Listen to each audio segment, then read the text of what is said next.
Clash Royale League Asia. My name is Simon. With me is Paper Thin. We're back for day 3 of week 3.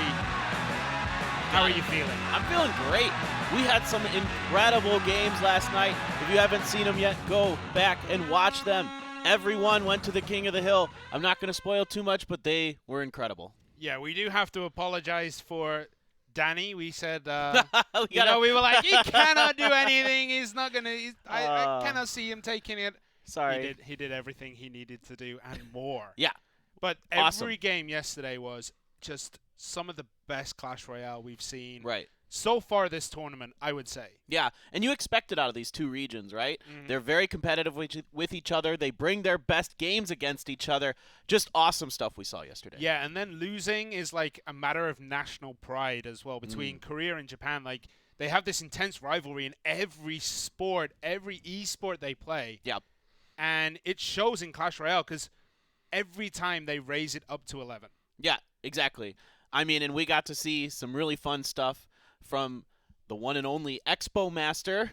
Had one of the best runs you will ever see in competitive Clash Royale. Absolutely going bonkers in his matches yesterday. Some really fun stuff to see. Yeah, and then we also saw Royal Recruits.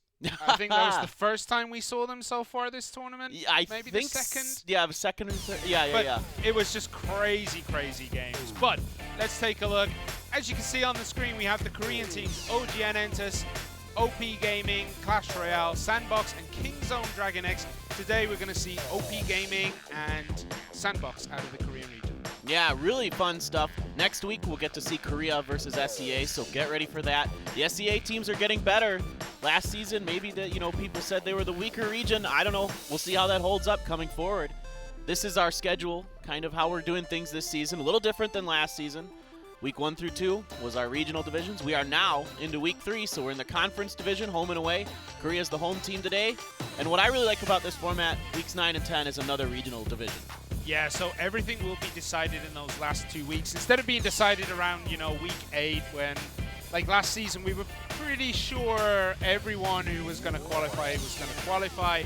This time we're going to leave it up until the last 2 weeks, and it's going to be intense because some of these leagues are really, really close. Yeah, I totally agree. I think it's a great change. Really excited for that. Prize pool's looking pretty good here. The playoffs this time, a pretty similar format to last time. If you're the first place in your region, you get in, and then there's some wild card spots for the second place in each region. And then if you win in the playoffs, $40,000 US. Ho-ho! It's a nice prize pool. It is a very nice prize pool for most of these teams, and we can take a look at the standings now. Kingzone currently 4-1 at the top of everybody. They're at the top of the whole of Clash Royale League Asia, but Sandbox can equal that today if they beat GameWith. Yeah, we went into yesterday thinking that perhaps Sandbox might actually be the best team in Korea now, but they ended up losing 2-1 to DetonatioN Gaming. It went to the final game of the King of the Hill, best of 5. Tempura ended up besting Beaver in the end, coming off the bench there to take down Beaver. Really impressive stuff from him, and we'll get to see him maybe again today with DetonatioN. Yeah, but look how close this Japanese region is. Ponos Sports 3-2, GameWith 2-2, they play today. DetonatioN Gaming 2-2, they play today. And then Fav Gaming at the bottom, 2-3. That region is just ridiculously close. They're all within touching distance, and after today's games, it will be possible to have first and third all with a 3-2 standing. Yeah, it's going to be really crazy. But our first match today is OP Gaming. They used to be OPGG Skeleton. They are now OP Gaming, same team, different name. Maybe a few different players too, but same name. Now DetonatioN Gaming, who they're going against today, did very well, beating Sandbox yesterday, who will face GameWith, another tough opponent here, in our second match. Yeah, Sandbox are incredibly good, but GameWith, if they show up today, if they play as well as we know they can play, I mean, they were second place last season. If they show up today, it's going to be an absolutely explosive match. But we are going to take a quick look at our first teams today. It is going to be OP Gaming, which is Dabong, Oichan, Chasu, and I believe Jin TV. There's also Songwon and he is playing. He is playing today. These guys, very middle of the road team in Korea. They were very middle of the road as well last season, I believe. They Yeah. They didn't qualify for the World Cup. Yeah, they were pretty middle of the road. I mean, I think the real story for OP Gaming has been Jin TV. This guy hasn't lost yet. He is an absolute monster so far this season in 1v1. They say he's practicing 15 hours a day, and it is showing. He is absolutely destroying everybody. The rest of OP Gaming is struggling, especially in their 2v2s. They're not quite as strong there. They've lost, I think, all but one of their 2v2 sets. So they're probably looking to turn it around in that area. Yeah, and now we have DetonatioN Gaming. Maybe, did we miss that? I don't know, we're just skipping over them. Yeah, DetonatioN Gaming is going to be Lewis, Ku, and Tempura today. I think maybe Kurameki is hanging around, but yeah. maybe not. Well, I just saw one of the, I caught a glimpse out of our studio door here that one of the DetonatioN players was getting a bit of a massage, you know, getting him ready for the match. So, you know, maybe he's just feeling a little tense or something like that, a little stressed. I saw that too, like pushing the front of his head and then like giving him a shoulder back press. Yeah. But DetonatioN Gaming, last season 5 and 6. Yeah. This season already 2 and 2. Yeah, so we're seeing about the same kind of things out of them. They seem to play, you know, fairly well in 2v2. They're okay. They're about even in it. They're like 1 and 2 or 2 and 2 or something like that. They're pretty good in 1v1. They're kind of pretty well balanced. Tempura had a great game to come in the clutch in that King of the Hill yesterday and take down Beaver. So I'm really excited to see him against Dabong TV to see if he can continue that. And, well, let's talk about our 2v2 first. Yeah, let's talk about the bank cards as well. Hugs and NATO. Nothing really surprising. Hugs can be very, very overwhelming. We saw yesterday, arguably one of the weirdest and hardest things to cast is when both teams are playing Royal Hugs, Royal Recruits. Yeah. And it's just so many bodies on the field. Yeah. Very standardized bans. I feel at this point, maybe Hugs could be changed with poison. Sure. That's what we see a lot as well. Definitely. But banning out the Hogs just means you don't want to deal with them. Yeah, definitely. And, I mean, will DetonatioN Gaming bring back those recruits? They played them every game in their 2v2 yesterday. So, will they want to go with that strategy again? I mean, I believe it ended up getting... No, they lost that 2v2. They lost that 2v2, but 2-1. They were all very, very close games. Yeah, but it was also Sandbox bought a very similar deck with Royal Recruits and the Hogs as well. Yeah. And that was nuts. Both teams just, without one, usually what we see in 2v2 is one team will bring something game 1, and then the other team might do something similar to that in game 2. Yeah. This time both teams just went out Royal Recruits, Royal Hogs game 1, 2, and 3. Yeah. It wasn't even like looking at each other, it was just, this is what we want to do. Yeah, we really are all in on this deck. They practiced it a lot, and they both just went for it. And really, the biggest differences ended up being what their defense cards against it were. If one team didn't bring, for example, Bomb Tower to the match, instead brought, you know, Inferno Tower, it ended up making a big difference. Yeah, the team with the most area of effect damage was the team that generally won. Right. Bomb Tower is so good when you have that kind of matchup, whereas Royal Recruits, Royal Hogs. Not sure if we're going to see it now. Yeah. Because Hogs have been banned. I don't think we're going to get Royal Recruits. We never saw it again the rest of the day, right? We Yeah. just had those first 3 games, and then no one else felt like playing Royal Recruits. It could just be DetonatioN Gaming who really rate that card. Yeah. But for 8 Elixir, a lot of people feel that it's a bit too expensive. But Yeah. even with the recent buff too, it still feels a little expensive. But in 2v2, you can afford that 8 Elixir. You know, and what I'm kind of sad about the matches was that we didn't get to see someone play Royal Recruits and another team not. But this is it, guys. The first game here of Week 3, Day 3, Korea versus Japan. OP Gaming versus DetonatioN Gaming. Let's get into it.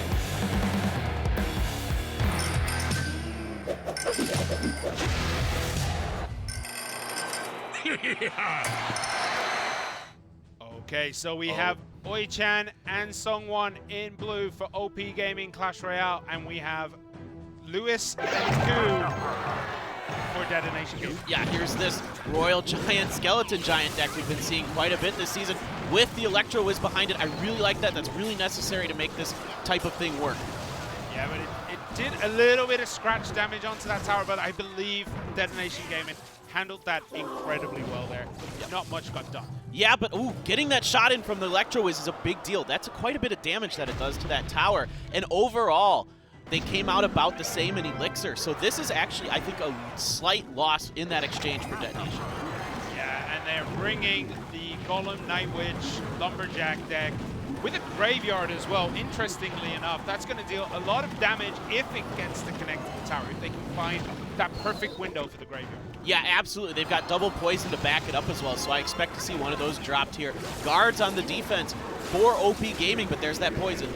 Yeah, that's going to take away those cards. Oh, no, wait, that's a defensive. Oh, it's a defensive poison. It's a defensive poison by OP Gaming. Great, great play. Wow. Nullifies completely the Graveyard. Yeah, so far, OP Gaming, great defense, decent offense. They're getting a few hits in every time from the Royal Giant. That's about all you can ask for in these 2v2 matchups. That's what Royal Giant does best. You'll get 1-2 hits in 2v2 and then it's over. Great fireball there to take out that Flying Machine. Flying Machine can be such an annoyance on your towers. It can so much damage. Yeah, if it gets onto a tower, it will really chip it down quite fast. You might not think it. It looks like a small little cannon on the front of that thing, but it hurts. Yeah, and this time we have the Lumberjack behind Golem with the Inferno Tower on the defense again for OP Gaming. This time the offensive poison comes down just to try and tick away at that Inferno Tower so it doesn't get to deal its full damage, but it doesn't quite get to take down that Golem. Yeah, the Golem's going to be split here into the... They dropped the Rage as well. The Golemite getting quite a few hits now. This is a much better push from Detonation this time around. Yeah, that Rage allowed the Golem to get right up to the tower, allowing its death damage to deal onto the tower. Right. Really important play there from Detonation. Yeah, they need to get this Electro Whiz down. Does OP Gaming to prevent this Inferno Dragon from doing too much damage, but it's too late. They decided to save their mana. That Lumberjack will surely go down there. Another 2 or 3 hits there against the tower for that Royal Giant. And I would say that OP Gaming has a pretty good Elixir lead right now, but this could all change quickly. Graveyard on the bottom. No poison to deal with it this time. Offensive poison coming down. That's a lot of damage being done to that bottom tower. Another poison coming down. This is really troublesome for OP Gaming here. Yeah, they don't have Fireball yet. They have the log coming in. 94 hit points remain. Anything, any spell pretty much can take it out apart from Zap. Yeah. Another log and another tickle, maybe. Yeah, another log and a little bit of a tickle. They're just trying to cycle to that poison. They don't even need to waste the Zap here, I don't think, unless one of them cycles to log. They do Zap it just in case. It also helps to try and cycle towards the last log. And there's the poison on the tower. DetonatioN Gaming take game number 1. Yep, so this Golem deck is pretty good. Yesterday we saw a lot of Prince with it. Today not so much. That was more of the, that Lumberjack style to give it that rage, just to get those Golemites in there to get a few hits usually. Yeah, and it also helps get the big Golem at least to the tower. Yeah. We saw that a few times where the Golem didn't get a hit, but he exploded on the tower. And Golems explode for a lot of damage on the tower. Right. If you can at least get them to the tower, that's almost a win a lot of times in these 2v2 situations with the Golems. Yeah, you want to get a few swipes in as well, but if both teams are playing well and they're pretty well balanced, decks between the two, that's really all you're asking for. Yeah, sometimes it's just the smallest of advantages matter the most when you're playing at a high level like these guys. We are going to get into game 2 very shortly. They're going to have 1 minute to tinker with their decks. Do you think we're going to see a change from both teams? I imagine we'll see more of the same from Detonation. Usually when we see these teams pick a deck, they just kind of go with it. I'm not sure about OP Gaming. I like the Royal Giant Skeleton deck, but the problem is you have to have a way to deal with those Inferno Dragons. And they had one E-Wiz, but they were reluctant to use it more than one time. We saw it at the very beginning the first time. And again, it's hard to make it work because there's so much spam in 2v2, right? And it's hard to get that E-Wiz to lock on to the Inferno Dragon. Yeah, and it's also really hard to get the Giant Skeleton into any kind of position where it's going to be effective on an offense. Right. Using it on the defense is great and all. It takes out so much with its death damage. Right. But you always kind of want to get that at least in an offensive position. Right, and the problem is if it gets a little bit ahead of the Royal Giant, then the enemy team can drop that Inferno Dragon in the back onto the Royal Giant, which is really where you want that Inferno Dragon doing its damage to prevent that Royal Giant from getting many hits on the tower. Yeah, you can distract the Giant Skeleton so much with pretty much anything. Skeletons will do the job, Goblins. They all distract it. Any cheap unit will distract it. but the Royal Giant is the one that will arguably deal the most damage. Yeah, exactly. That's what you're looking for. And the Tombstone is doubly effective against that deck because it drags both the Royal Giant and the Giant Skeleton to it and it gives the team more time to bring the rest of its defense into play. Yeah, and it allows a lot more elixir to be generated in the defense as well. True. That is really important, just keeping the elixir, holding it for the perfect defense. Right. So that you have offense at the same time. Right. Well, looks like we might be having a little bit of an issue here, but that's okay. First game goes to Detonation.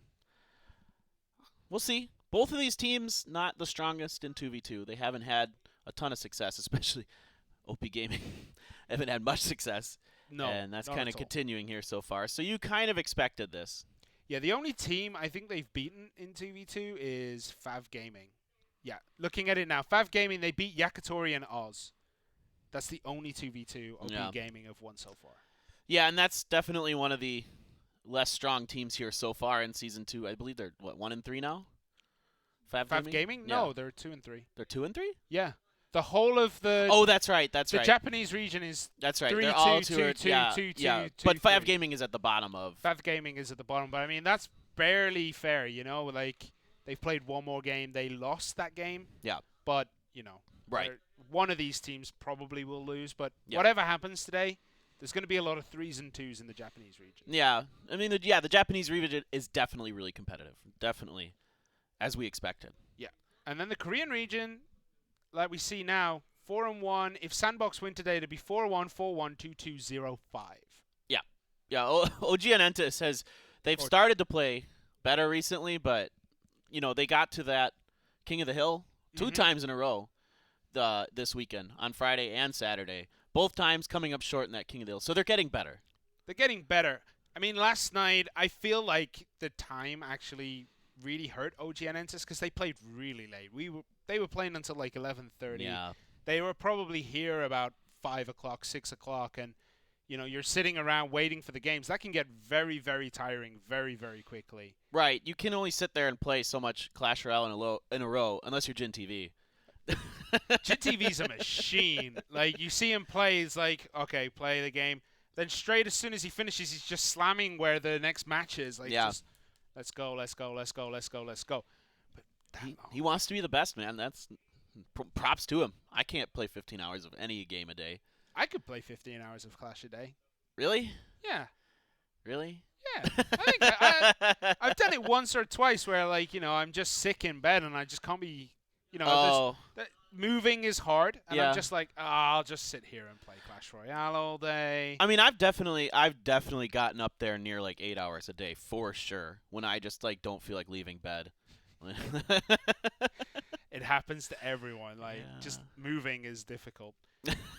So, what I find interesting about Detonation Gaming is that Lewis is the player coach. Yeah. So he's often doing the 2v2s with Ku. Pretty much almost every time, except for, what was it, one time they did Pyrameki and Tempura? Yeah, Pyrameki and Tempura played. So, and they lost that set. I mean, they're losing a lot of close sets. They're 3 and 4 are Ku and Lewis in theirs, and then Pyrameki and Tempura are 1 and 2. So they're close. I mean, but they just can't seem to find that extra step to win the 2v2s. Yeah, I'm looking at the ages of the players. Lewis is a player coach at 21 years old. Wow. Impressive. Actually, 20. Really impressive. Yeah. We have Korean age here, so it says he's 21, but he's actually 20. He was born in 98. I mean, that's the whole of the Japanese region actually are very, very young. Yeah. Like, looking at the list, I always assumed that, like, Mikan Boya was, 28, 29. He's 23. Yeah. That's crazy. He's really young. I mean, what's really interesting is in SEA and Japan, there's a lot more younger players. But in Korea, there's quite a few older players. Oh. Okay. So, yeah, like, Korea region is quite old. I would say. Like, there's a very good mix. I mean, we have Ho for Kingzone Dragon X, who's 27. Right. We have Sandbox. We have Ido, who's 32. Beaver, who's 28. Kani, who's 26. Yeah. Howl is 29. Q-Mills is 27. And then you have, like, OP Gaming, Dabong and Chasu, like, 28, and Oichan is 33. Yeah. He's the oldest player we have in this whole tournament. Yeah. Well, that's good news if you want to be a competitive Clash Royale player and you're getting up there in age like us. You can do it too. You can do it. You can play with your Zimmer frame. Bet. Like, you know, the Zimmer frame would actually work perfectly because it could hold the mobile phone perfectly in place. Yeah. That would be amazing. Ooh, that would be fun. I like that. I mean, the problem is, obviously, you know, walk-in's quite difficult if you have a Zimmer frame because, you know, that means you're probably broken somewhere. But, you know, at least it'll hold your device perfectly still. Yeah, exactly. I mean, that would be nice. I mean, we have that here, right? That's what these players do. You hold it still and you play on it. Mm-hmm. If you really want to get good at Clash Royale, you use 2 thumbs. You see this with these players. 2 thumbs. That's the fastest way to do it. I see some players, like Mikamboya plays one-handed and then, like, you know, something will happen and then he swoops over like that to 2 hands. Yeah. Just to give you a quick status update, they're sorting something out. There seems to be a technical issue somewhere, so that's what we're waiting for. We're waiting for the go to see what's happening. And, yeah, once we find out, we'll let you guys know. Yeah. Well, these things happen in esports from time to time. Yeah, I mean, anything can happen, like, you know, Wi-Fi drops. Right.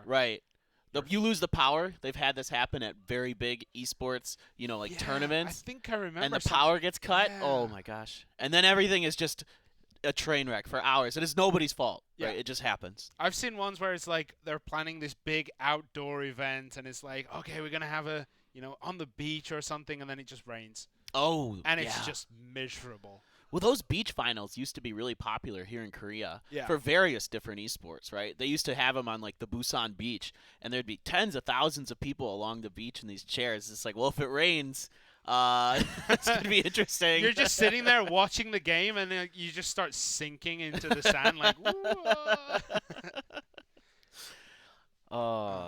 But sorting things out. We'll get back to it as soon as we can.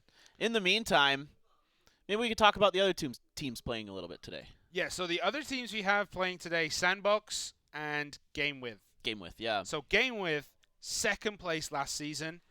Honestly, they were really, really good for the longest period of time. Yeah. But then they had that massive break between the end of the regular season and the finals. Yeah. And that kind of threw them for a loop because they still seem to be playing like an older style of Clash. They were playing heavy beatdown decks. Gotcha. All right, so we're having a bit of a device issue. Yeah. Oh, okay. So, do you want to say it? Yes, I will finish this. Wee-chan's device was having a bit of a problem for OP Gaming, so we're actually going to redo the match. It's the only fair thing to do. If your device isn't working properly, you got to redo it. So we're going to redo that first match. So DetonatioN Gaming did not win that match, technically. Let's cross that off our list. Yep. So we are going to have a complete rematch of Game 1. Yep. It is going to be reset. So whatever you saw before doesn't matter with the same deck. They have to use the same deck. They have to use the same decks. Ooh. So now they're going to know. But there was nothing really secretive. It's not like, you know, like the Graveyard Freeze we saw yesterday. Or like they basically both knew what they were playing within the first 20 seconds of that match. Yeah. So that's not a big issue. Like, there's no, like, hidden strat or whatever like that for these decks. No, it's not like you're trying to do, like, a clone deck or something like that, you know? Oh, can you imagine? You do the, like, and then you giant skeleton clone, giant skeleton mirror clone deck. Yeah. And then, like, it's like, oh, there's a device issue. You're going to have to replay with the same deck. And you're sitting there going, well, now they know how to defend it. What are we going to do? Yeah. No, I don't think it's too big of a deal here at all. Yeah, so just erase the last, like, 20 minutes. You know, just delete that out of your brain, and we're starting again. Yeah. I mean, OP Gaming's got to find a way to keep that Inferno Dragon off the Royal Giant. That's the biggest issue. Yeah. That's the biggest thing they need to do if they're going to pull out this game. Everything else, they play good defense as best as they can. You know, those golden pushes just end up getting nasty at some point. Even with the skeleton there to try to, you know, suck up some of that damage. And even with an Inferno Tower, eventually, like, like, with a Golem deck, you tend to find that point where you have one Golem, yes, it's getting targeted by the Inferno Dragon. Right. But a double Elixir, you've cycled so quickly through the rest of your deck that the next Golem is ready. Right. It's already queued up. Right, and you can zap the tower. They get the rage going behind it, and like you were saying, that makes it a lot quicker for the Golem to get from point A to point B, and that's when it gets really scary. Yeah, anytime a Golem, like, sniffs a tower, it's going to deal damage when it dies. Right. And there's nothing you can do. You cannot really push them back at all. They're too heavy. No, I mean, maybe a well-timed snowball. But I still think the blast radius is big enough that it'll still hit anyway. You know, like they're the death rattle, or whatever you want to call it, radius from the Golemites. Like, if you snowball onto the tower while the Golemites are on it, will it knock them back far enough? I'm not sure. I don't think it does knock them I don't back think it far does. enough. I don't think it does. I don't think anything knocks them back far enough, right? I don't think even log does. No. It's kind of hard to push them back as well because, you know, they are made out of stone. They're not going to go too far. They're pretty heavy. Yeah. Well, looks like we're getting things situated, getting WeChan a new device here. Again, it'll be a rematch. Same decks, same thing, just redoing game 1. They're getting it set up right now. The one difference is going to be the order of the cards that come out. That's true. And that can actually make a big difference in some decks. Like, you know, if you play a Golem deck and it's card 7 on your rotation, you're just like, Yeah. And, I mean, again, we saw that right away. They got, did OP Gaming. They got the Royal Giant and the Giant Skeleton right out the gate. So, you know, that's kind of important for that deck. You kind of want to be able to just drop that and go. Yeah. It's a quick starting deck. And yeah. It can be a quick finisher, too, especially if that Giant Skeleton gets on the tower. Right. That tower doesn't live very long. Like no. 1,000 damage from the 1,000 death damage from it's almost 1,000 damage from that bomb. It's pretty nuts. Yeah, nothing really stands up to that kind of damage. Yeah. No, you don't. If that Giant Skeleton gets to the tower, that's just about a win almost guaranteed. Do you usually close out the game when a Giant Skeleton gets on your tower? No, I always play it out just to play it out. You're I mean, a I bigger get man mad. than me. You're a bigger man than me. I get angry, but I don't really care. All right, so finally we are about to get into game 1 of match 1, set 1 between OP Gaming and DetonatioN Gaming.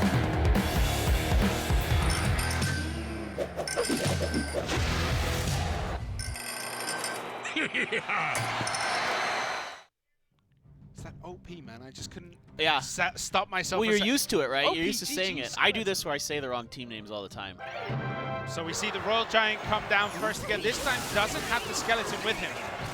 Yeah, interesting choice here, not to put the Giant Skeleton with him. Okay, that snowball was too late. Yeah, that was a very, very late snowball. Oh. Well, okay. Maybe. Uh-oh. Oh, Supercell stopping the game here. Yeah, so we're going to have another stop here. You can see from DetonatioN Gaming, they just kind of want to get back into this here. The poor guy. He's really stressed.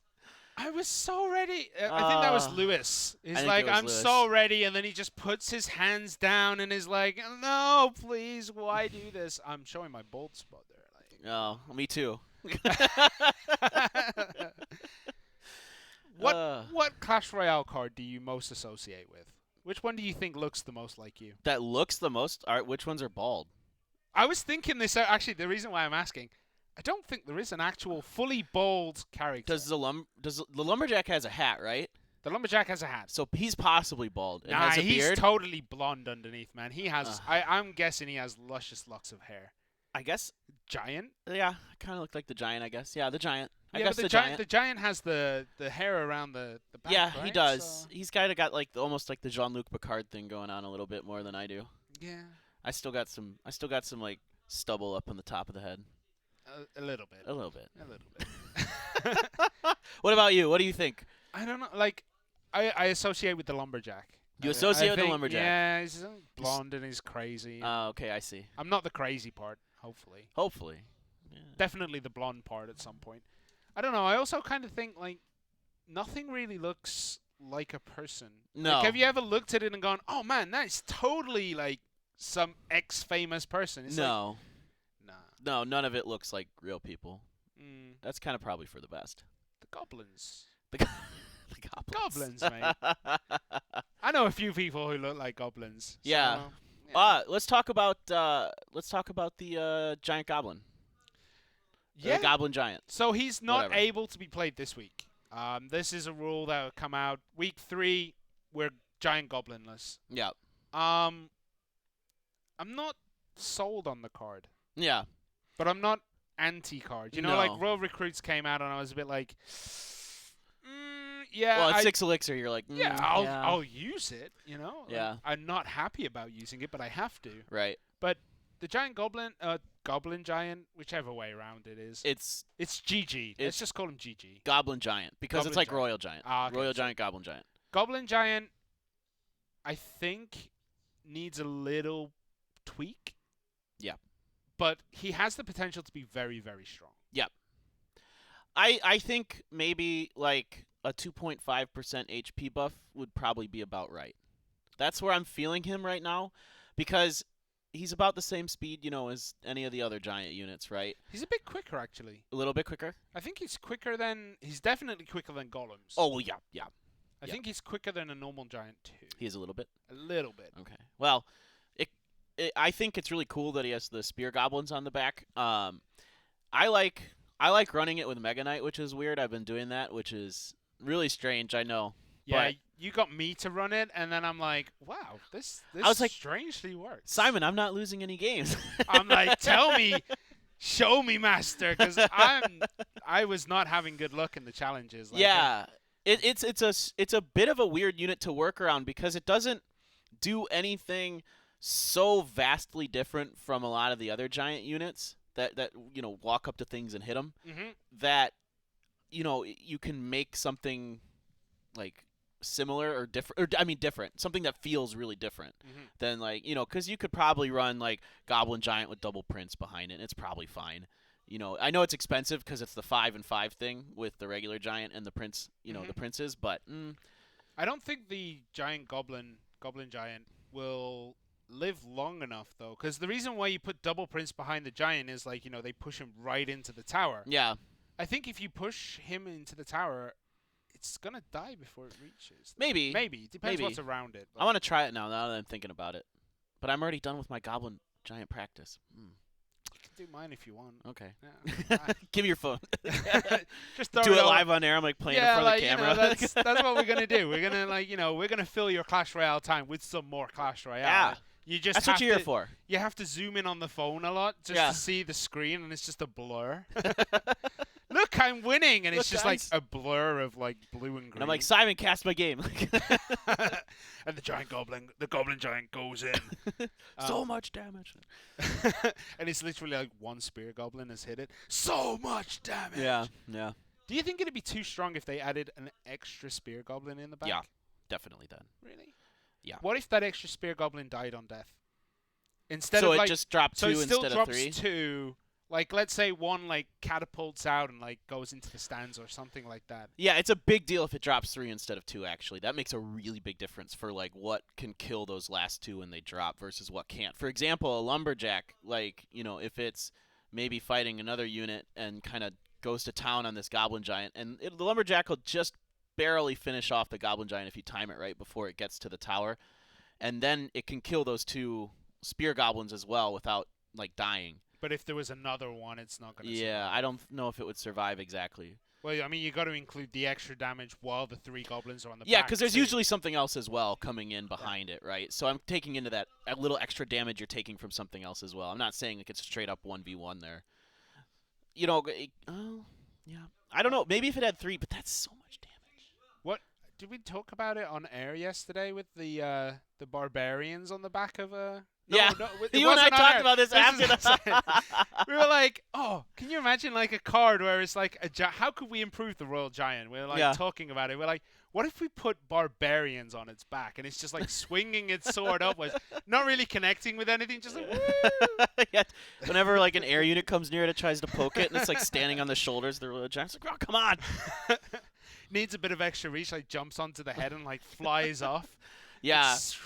We're like, because we were talking about the Royal Giant possibly getting buffed in the future. There's been some hints that might happen, or it might get changed. I think a rework is what it sounds like will be more likely. I'm curious to know about that because I'm a Royal Giant player, and I'm a little worried. You are one of those players. Yeah, I am. You are. Whatever. But I actually saw someone playing a very similar deck to what you play. Really? I know you played the Royal Giants and Sparky behind it, right? Yeah. I saw someone else playing it like just before we started today. My goodness. It is so... I'm not going to say broken, but it's just so different to play around. Like, Yeah. you can play around a lot of decks. Like, you can play around a giant deck the same way you play around a golem deck, for example. Right. There's these connections between the way you would position your units, the way you do this, that, the other. But when you're going against something like your Royal Giant and then the Sparky behind it, Right. it's so hard to play around it. Yeah, there's not a lot you can throw at the Royal Giant that's on the ground that can really deal with that. You kind of have to wait because what the idea is the Sparky is pushing the Royal Giant from behind because it's heavier than the Royal Giant, which kind of doesn't seem like it would make sense. But I think Sparky's the heaviest unit in the game, or is the Golem heavier? One anyway. They don't give you that stat in the screen, so I don't know. But it will push the Royal Giant is what it boils down to. So what you have to do is you have to wait and pray that you have like Ewiz or something, because like, or like you can drop like a minion horde if you can time out the elixir. Like let's say I'm trying to like guess what you're doing, like dropping like my own Ewiz or another wizard or something like that. Yeah, I was watching you play doing that. It's like, oh, this guy's totally gonna minion horde, and then you throw out the predictive arrows just as the first minion spawns. I use fire spirits, but it's fire spirits. Oh, fire spirits. Yeah. So it's kind of about like knowing what's gonna happen, right? And if you can predict like what the other player is gonna do, it can be a real annoyance. But there are some things that counter it really hard. Mega Knight counters it really hard. P.E.K.K.A.s are kind of whatever. Sometimes it's really difficult to deal with. If they're doing P.E.K.K.A. Battle Ram, that's really tough for me to deal with because I just want to be in one lane the whole game. Yeah. That's all I want. Bridge spam as well, I guess, can be difficult. Can be, but then I start throwing the Sparky down in the middle and like letting it like kind of shoot the bridge spam because then it'll kind of get confused. And that's kind of the neat thing about Sparky is it takes so long to charge, it doesn't actually end up moving very fast in some ways. So we're going to be taking a quick break, guys. We're going to have a little bit of a conference with Supercell. We'll be back in a few moments. Don't leave. We'll see you soon.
So, we are finally back.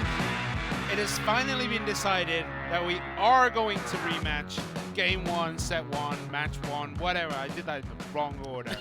It's Match 1, Set 1, Game 1. But we are going to go into a rematch. There was a bit of back and forth, but device issues are device issues. So we are going to reset the game. Yep, just got to do what's fair. Got to make sure everything's okay. Everything seems like it's ready to go. So pretty soon here, we'll be jumping into Game 1 again. Rematch. I believe we'll be using the same decks as well. Same decks. Yeah, it has to be the same decks as well. Yeah. Because they were going to restart, and we saw like 20 seconds of a restart. Exactly the same decks. They have to play the same decks here. Just want to say, though, this has to be a bit tilting for players. Like, you know, you play the first game, you know, there's a bit of an issue there. You're like, okay, we're going to do a rematch, and then you do it again, and then you stop again, and then you go stop, start, stop, start. That can be very, very tilting for players. Yeah, it definitely is very tilting. You don't want to have to deal with it. And we already saw, I believe it was Lewis, was already looking pretty stressed out.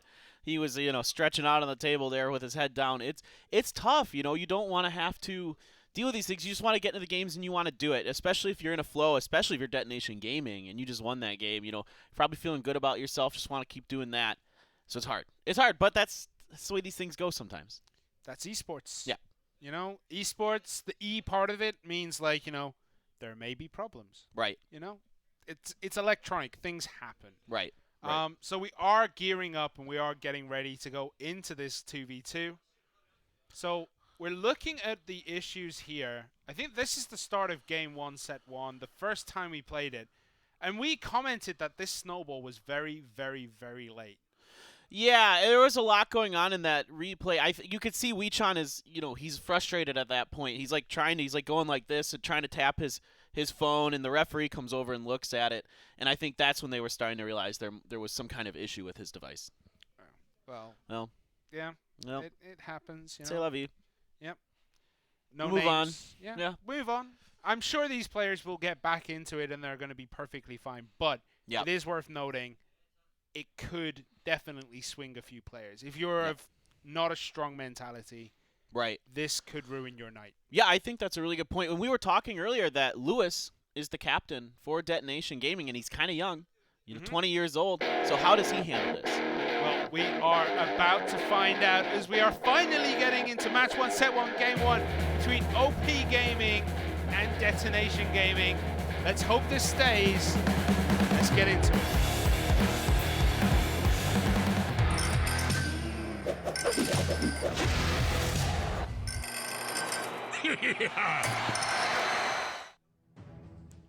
So here we are again.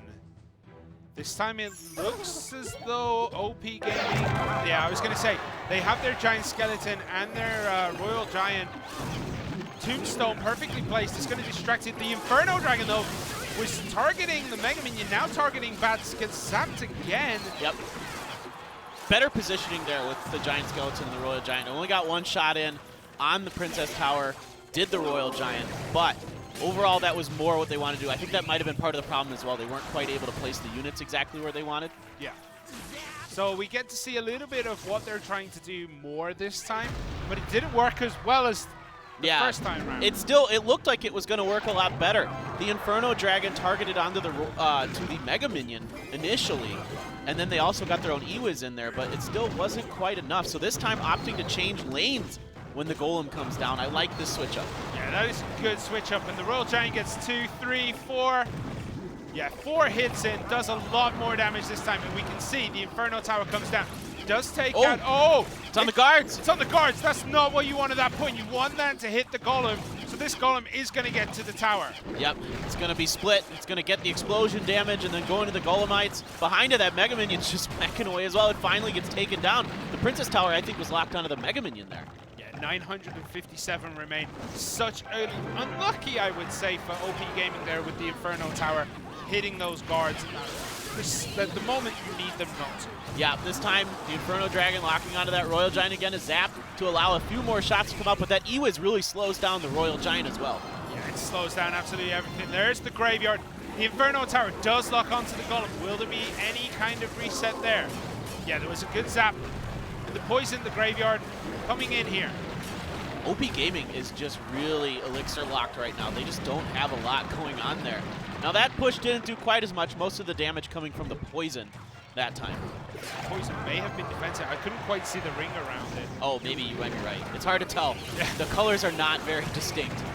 Yeah, especially in poison, it's all red and then you have that blue little ring. But that Royal Giant does get 1 or 2 hits. And luckily the Giant Skeleton explosion killed everything, and there's the next Royal Giant.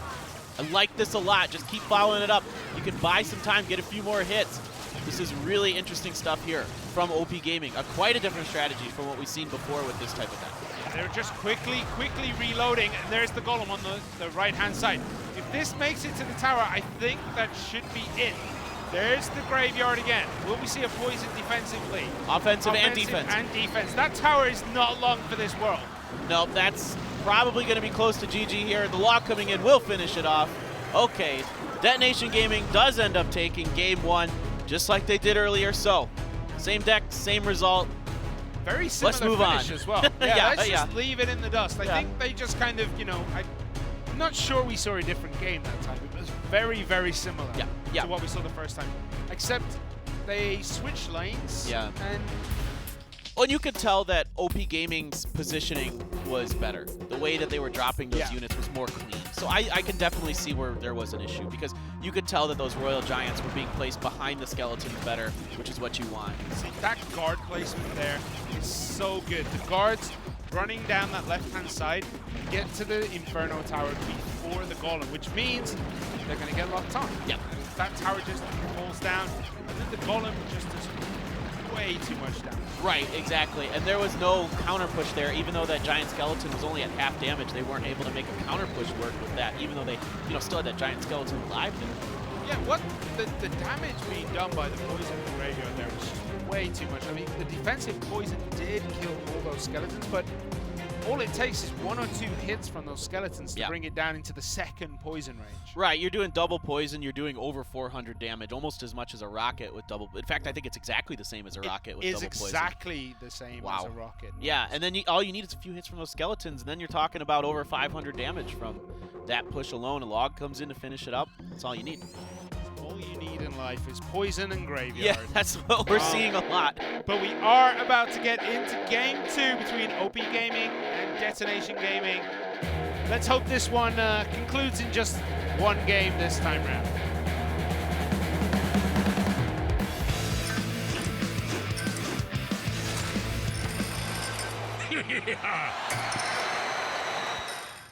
So Oi-chan and Songwon in blue at the bottom.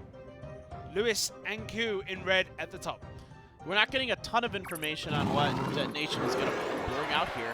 Oh, now we see it. The Lava Hound, both teams opting for the Lava Hound this go around. Yeah, it looks like both teams are playing the same deck. I do see the minor for OP Gaming, and we've seen a lot of times when there's a very similar deck and one brings a minor and one doesn't, the minor usually becomes the big difference maker there. Yeah, there's also a Tombstone for OP Gaming and a Rage for DetonatioN. So let's see how this plays out. So it is going to be the Lava Balloon versus... we haven't seen a balloon from OP Gaming, right? No, no balloon yet from OP Gaming. There is one in the hand of DetonatioN. So DetonatioN seems to be playing the very standard Lava Hound balloon. This time it looks like OP Gaming are bringing Lava Hound Minor. Yeah, that's what we've seen so far. There's another Minor that just showed up in OP Gaming's hands, so that's definitely, I think, what we're going to be seeing. So the Minor will slowly chip out advantage as long as OP Gaming can stop those Lava Hounds from getting near the tower. And that flying machine just did some work onto those pups that come out of the Lava Hound. Ooh. That's a nice little wrinkle that OP Gaming has here as well. So both teams very, very equal in standing right now. I'd say this is exactly equal. Yeah. This is so even. It's going to be, I think it's, like you were saying earlier, I think it's going to come down to the minor usage. Can they get those minors to come in? A very early balloon drop there. Usually you see it dropped more towards the river. Maybe that's because the Inferno Dragon was already played for OP Gaming, so they didn't need to wait for it to lock onto something else. And it's locked onto the Lava Hound. That balloon got very, very close. The Mega Minion, though, cleaning it up just before it got to the tower, but they still took a lot of damage from those pucks. 1,515 remain on that tower. An excellent flying machine placement there. Didn't take any damage during that push from Detonation Gaming. So proving again to be a very valuable card here for OP Gaming. Once again, doing a lot of work. This time, the bats get onto it though. Yeah, but it did almost completely take out on the Inferno Dragon. Whoa, it relocked onto the tower. It got a lot of damage, but not enough. This is a lot of guards coming down now. Guards, not exactly the best tower takers, but they have quite a few hit points. Yeah, they'll buy you some time for sure. I guess we're calling that the guard horde now. Spoilers. All right, so the Inferno Dragon this time locks onto the Lava Hound again, and the balloon's going straight for it. It's not worried about that tombstone. Oh no, the fireball comes in to take out the flying machine. The balloon gets 1 hit, 2 hits, and the bomb drops down as well. The poison coming. Comes in. That should be enough, and that tower is out of there.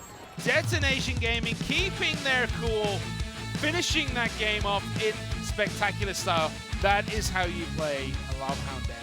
Yep. 2v2. Yeah, it's the Lava Loon versus the Lava Miner. We thought it might come down to the miners, but in fact, it was that last balloon push.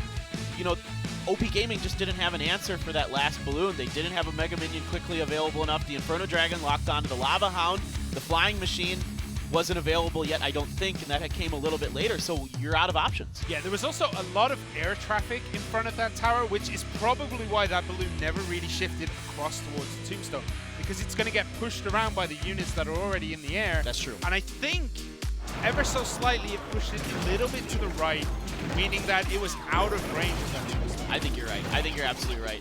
That balloon is so finicky sometimes with what it'll kind of drift towards or not the side you go with. Yeah, when attacking those buildings. Sometimes when you're on the defense and you're like, oh, I'll put the tombstone here, and you put it like right next to the balloon, and the balloon's like, nah, mate, I don't want nothing to do with that. And you're like, well, no. But great poison usage. Yeah. By Detonation Gaming, making sure that that tower was always pretty much ticking down. And here's game 2. That first balloon push there. Right. These rages too are really important. Yeah, I mean, they dealt with that balloon very, very well on that first push. They still took some damage, but not a lot of damage. This is where it kind of flicks over. 6 guards in the back, take out the miners. The Inferno Dragon locked on, got zapped, locked back on.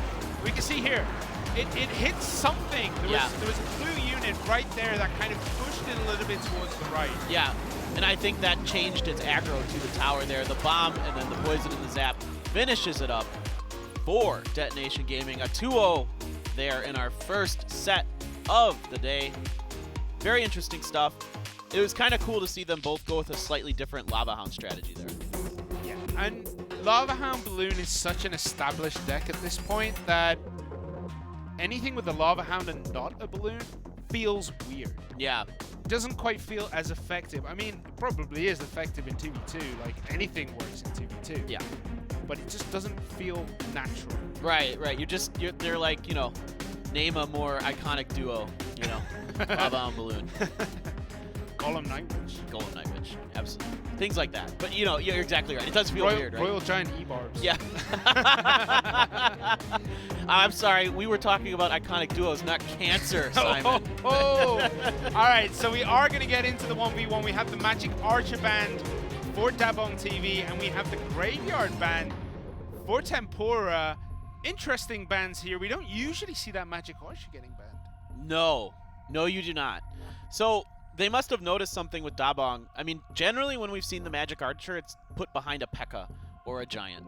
So he's looking to kind of nullify those decks where you keep things in front of the Magic Archer and he just sits in the back and just goes to town. So, you know, maybe he doesn't want to play Fireball or something. Fireball just nukes the Archer. But we are about to find out exactly why Dabong TV doesn't want the Archer in this game as we get into set 2, game 1 between OP Gaming and Detonation Gaming.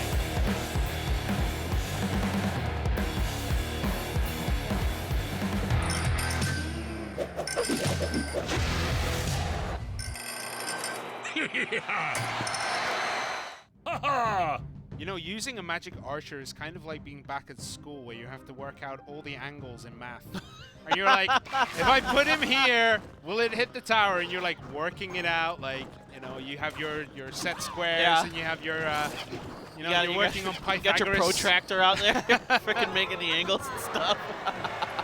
You're working out Pythagorean theorem at the same time as playing Clash Royale. I mean, Clash Royale is apparently good for students, you know? Yeah, definitely. I used to, when I used to teach a little bit, I would, as a reward, let my students play Clash with me. That was my reward. Nice. Okay, we see a Lava Hound Night Witch deck here by DaBong TV. Very, very interesting. There's a miner in there, too, going to town. Yeah, going to town on whatever was on the floor there. Great tornado. I think it was the Ice Wiz. Yeah, it was the Ice Wiz. What a clone. That is so much damage being done to that tower. It gets deleted. Oh, my goodness. DaBong TV with the Unreal clone. Wow. That was the last thing I was expecting to see in this deck. It didn't even cross my mind. Didn't even cross my mind. It should have. It should have when you think about it, right? They're both the spawning units. Yeah.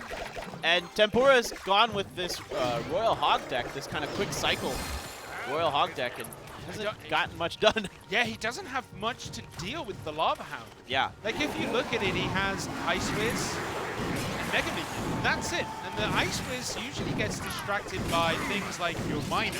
Right. By the Night Witch, by the bats. Right. So, I mean, I think he just straight up has a better counter to whatever Tempura would. Yeah, he's just got, you know, enough defense that, that Hog's going to get a few hits in, and quite a bit of damage coming down on the bottom right-hand tower of DaBong TV. That is so much damage. Now this Mega Minion's going at it. Wow. Okay. Great push by Tempura there. Great timing on that. But now he's got to deal with this push from DaBong. Yeah, he's got to deal with this Lava Hound push again. Will he be able to do? Great poison blood. It looks. Oh, and a fireball there. That is the answer he needed in this deck to take out everything. Right, so even though Magic Archer was banned, the fireball still being brought by Tempura wisely and very well timed there. You know, I can see why he would ban Magic Archer now, because we don't see a lot of execution. And Magic Archer is the perfect answer to clone because it just goes through. You're absolutely right. Absolutely right, Simon. But we do see the Lava Hound pushing up, the Night Witch behind it. The Ice Golem there in the front. And the Ice Wiz is down. The Miner has connected to the tower. What is going to go down first? There's the clone. Oh my goodness, so much damage. Beautiful tornado there. The Ice Wizard trying his best to slow everything down. Is he going to be able to do it? No, the Miner connects. The other Night Witch does. And there we go. What a finish. Wow. That was awesome by DaBong TV. What a cool deck to see. Just completely throwing everyone for a loop there with that clone. Awesome stuff. Makes so much sense now why he banned that Archer. You almost feel like Ice Wiz could be good there, but what ended up happening is that Miner was used on that Ice Wiz to take him out before he cloned. Yeah, it was beautiful, beautiful deck. Well executed there by DaBong TV. I mean, the first time we saw it, it was like, okay, so, you know, a bit of a tomato here.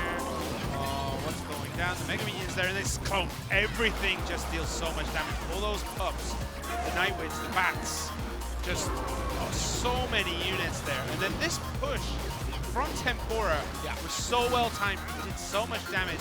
And I mean, the Mega Minion just finishing it off there as the Hog Rider took all the damage while dealing. Yeah, and the problem with Tempura for him here at the end was that he had a deck that wanted to split lanes. He did not have a deck that wanted this to come down to a one-lane fight. That is very much in favor of DaBong here. Yeah, no matter what he did at the end, about 500 HP remaining. With that on your tower, you're not going to be able to defend that much. He just didn't have enough multi-target things. Right. He only had the Ice Wiz and the Fireball. Yeah.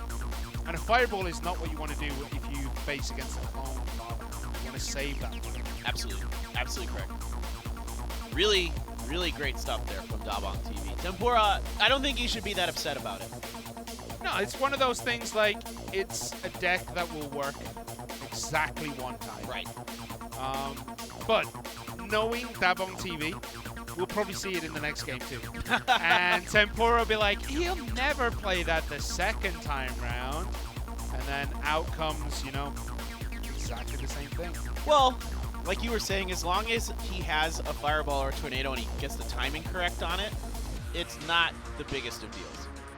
I feel like there's a massage competition going on right now because both teams are just massaging their guy. He's like looking across going, they're still massaging. Keep going, guys. Keep going.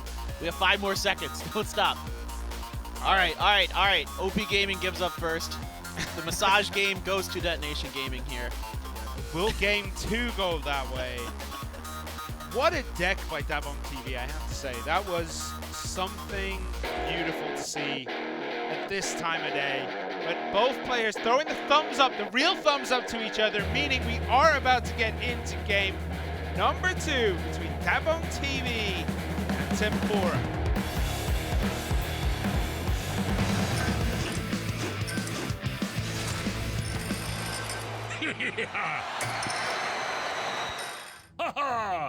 And now they're throwing the in-game thumbs up to each other. The out-of-game thumbs up before, now the in-game thumbs up. A lot of respect here between these two teams and two players.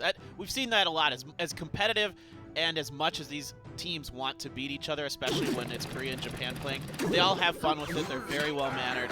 It's very interesting stuff to see. Lumberjack countering the miner here. Perfect timing on that drop. Perfect guess of where that miner was going to go to. And we can see some of the cards. We tried not to do this the other day, but it's too tempting. I saw the golem up in Tempura's hands and the cannon cart and a Tesla. Wow. Yeah. Poison. Interesting. There's an Ice Whiz coming up too. Okay, quick cannon cart. Cannon cart is interesting there. Cannon cart received that little bit of a nerf recently to its range. Right. But it is still a really good card. And look how it just distracts the golem. And look how much damage it actually got done. Yeah, quite a bit of damage there. Almost, it looks like about a third of the golem's health got taken down. Now it's got to deal with this Tesla as well. Yeah, and considering that cannon cart was taking so much damage from the Princess Tower too, that's getting a really good job defending the golem. Right, now the Golemites have split the Ice Wizard, as we've seen. Pretty good counter to the Golem. Really slows their attacks and movement down. They're only going to get their explosion damage. Yep, that's all you're going to get on the tower. There's a poison that nullifies the Night Witch almost completely because the bats die instantly. Right. So a Lumberjack here to counter the Ice Wiz. It will go to the tower. It's going to get a swing in. 2 swings. He attacks so quickly. Ooh, there's an Inferno Dragon. This time making sure that the cannon card almost in range. If this was a week ago, that would have hit the tower there. Yep. That's a big deal. A very nicely timed zap there.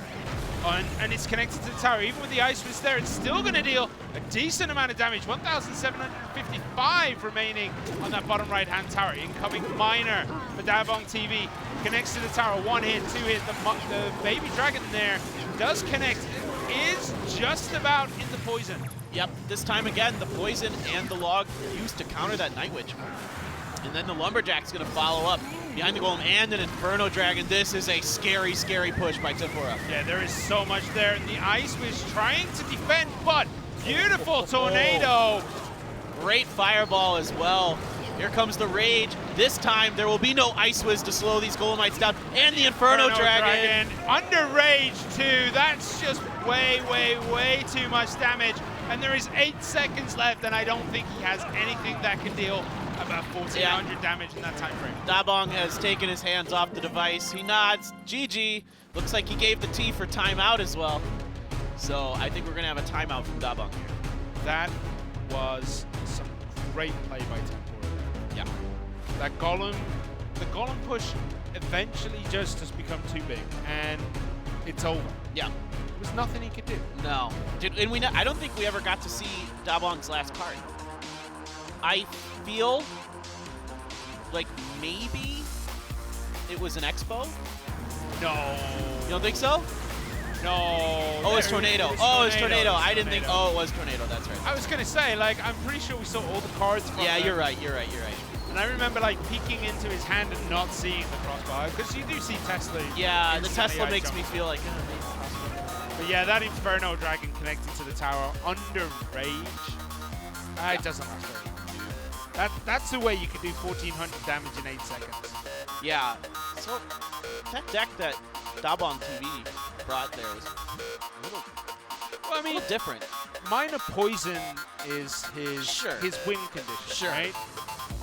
But the other things around it, cannon cart, minor poison cannon cart. Yeah. Would that work with the cannon cart? Like, it would never actually get to hit the tower, even with if the miner's in front, poison's on the tower. Yeah. You're going to be defending the. Yeah, that poison's not going to be able to hit whatever's attacking the card if they place it properly. Yeah, but you're going to try and defend against the miner, right? Right. So even if it's under poison, you might put it like right on the edge. Yeah. But then the cannon card's going to attack that. It's not going to provide that extra damage onto the tower. So that's what I'm guessing he was trying to do, was to get the miner to tank, poison, cannon card to deal all the damage. And he just never quite got there. Yeah, the golem just can soak up so much of that damage from the cart, and then he also had the Inferno Dragon and the zap to prevent the cart from even getting within range of the tower. If he just, because he was just dropping the cart kind of naked there as well. So I feel like if that was his strategy, to do the cart and then the minor poison, he just either wasn't able to get the cards in the right order to do it properly. I think because of that golem especially, it just soaks up so much of that damage. And then he had to use poison and log to counter the Night Witch. That's 6 elixir versus 4, so he's losing on that trade. Yeah, and he always played the poison log on a Night Witch without anything around it. Yeah. I feel like he could have waited a little bit, made sure that the golem or something was in front of it, and then got that extra little bit of chip damage on the golem. He never did that. However, we are about to get into the third and final game between DaBongTV and Tempura. Will OP Gaming take us to a King of the Hill, or will DetonatioN Gaming close out?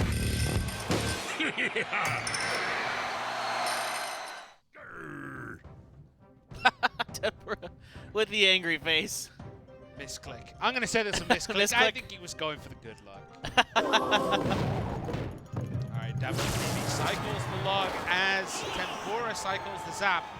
And there's a goblin again. Yep. Do you think that was a bit of mind games there to try and bait out the zap? Because if he had the zap, that would have been dealt with a lot quicker. Possibly. Ooh, Rascal's here. Okay. So Lumberjack gets taken down. It looks like Tempura might have kind of stuck to his guns a little bit so far. Ooh, Prince down. And the Goblin Barrel with the Prince there. Prince gets dragged to the Golem, but nothing answering on those Goblin Barrels. Yeah, and they get so many stabs off now. Are they going to be able to take the tower down below 1,000? Yes. So much damage got done there as the Princess Tower was taking on the Prince. Right, so the Golems are going to come in, get a couple hits, but that Princess doing a little bit of damage on the way. Night Witch and Inferno left a Royal Ghost here to try to defend this. Yeah, that could have gone so bad. Oh, and he faded out. The Inferno Dragon once again connects. Has to use Zap there. No, he didn't. It was Tempura Zap. Oh my goodness, Tempura with the fantastic Zap there. DaBongTV again losing to an Inferno Tower, losing a tower to an Inferno Dragon there. Wow. Ooh. But there's still a lot of damage that has been done to both of Tempura's Princess Towers. So here we see okay, Fireball to deal with the Goblin Barrel this time. Prince, though, still got some health left. He's got to drop something. Okay, the Night Witch to defend. It's still getting so excited then, and it's just like, oh yeah, there's something. Yeah, Night Witch. All right. Oh, Princess gets one. Almost got two there. The Tornado and the Princess Tower managed to take her out. See a Zap there taking out the Spear Goblins, and the Knife Goblins do not get close. Yep. So, good defense here from Tempura, but DaBongTV's got a lot of elixir to work with now, so here comes a big push. Yeah, DaBongTV is down one tower, but there is so much damage dealt across Tempura's 2 towers that if he can take one, he puts himself in a massive advantage. Right, it looks like Dabong might be interested in trying to put the pressure onto the King Tower here. It's got the ranged Inferno Dragon on it. Oh no, not again. DaBongTV cannot lose another tower to an Inferno Dragon. He got it. Managed to get it, but look at the damage getting done at the top. The Rascal Girls is going absolutely ham on that tower, down to 1,700, 1,500, 1,300. Prince is coming. Prince charges into the Lumberjack. That Lumberjack is not long for this world. Yeah, that's not the trade you want there. A decent Tornado. Oh, one Stab Goblin with that Tornado.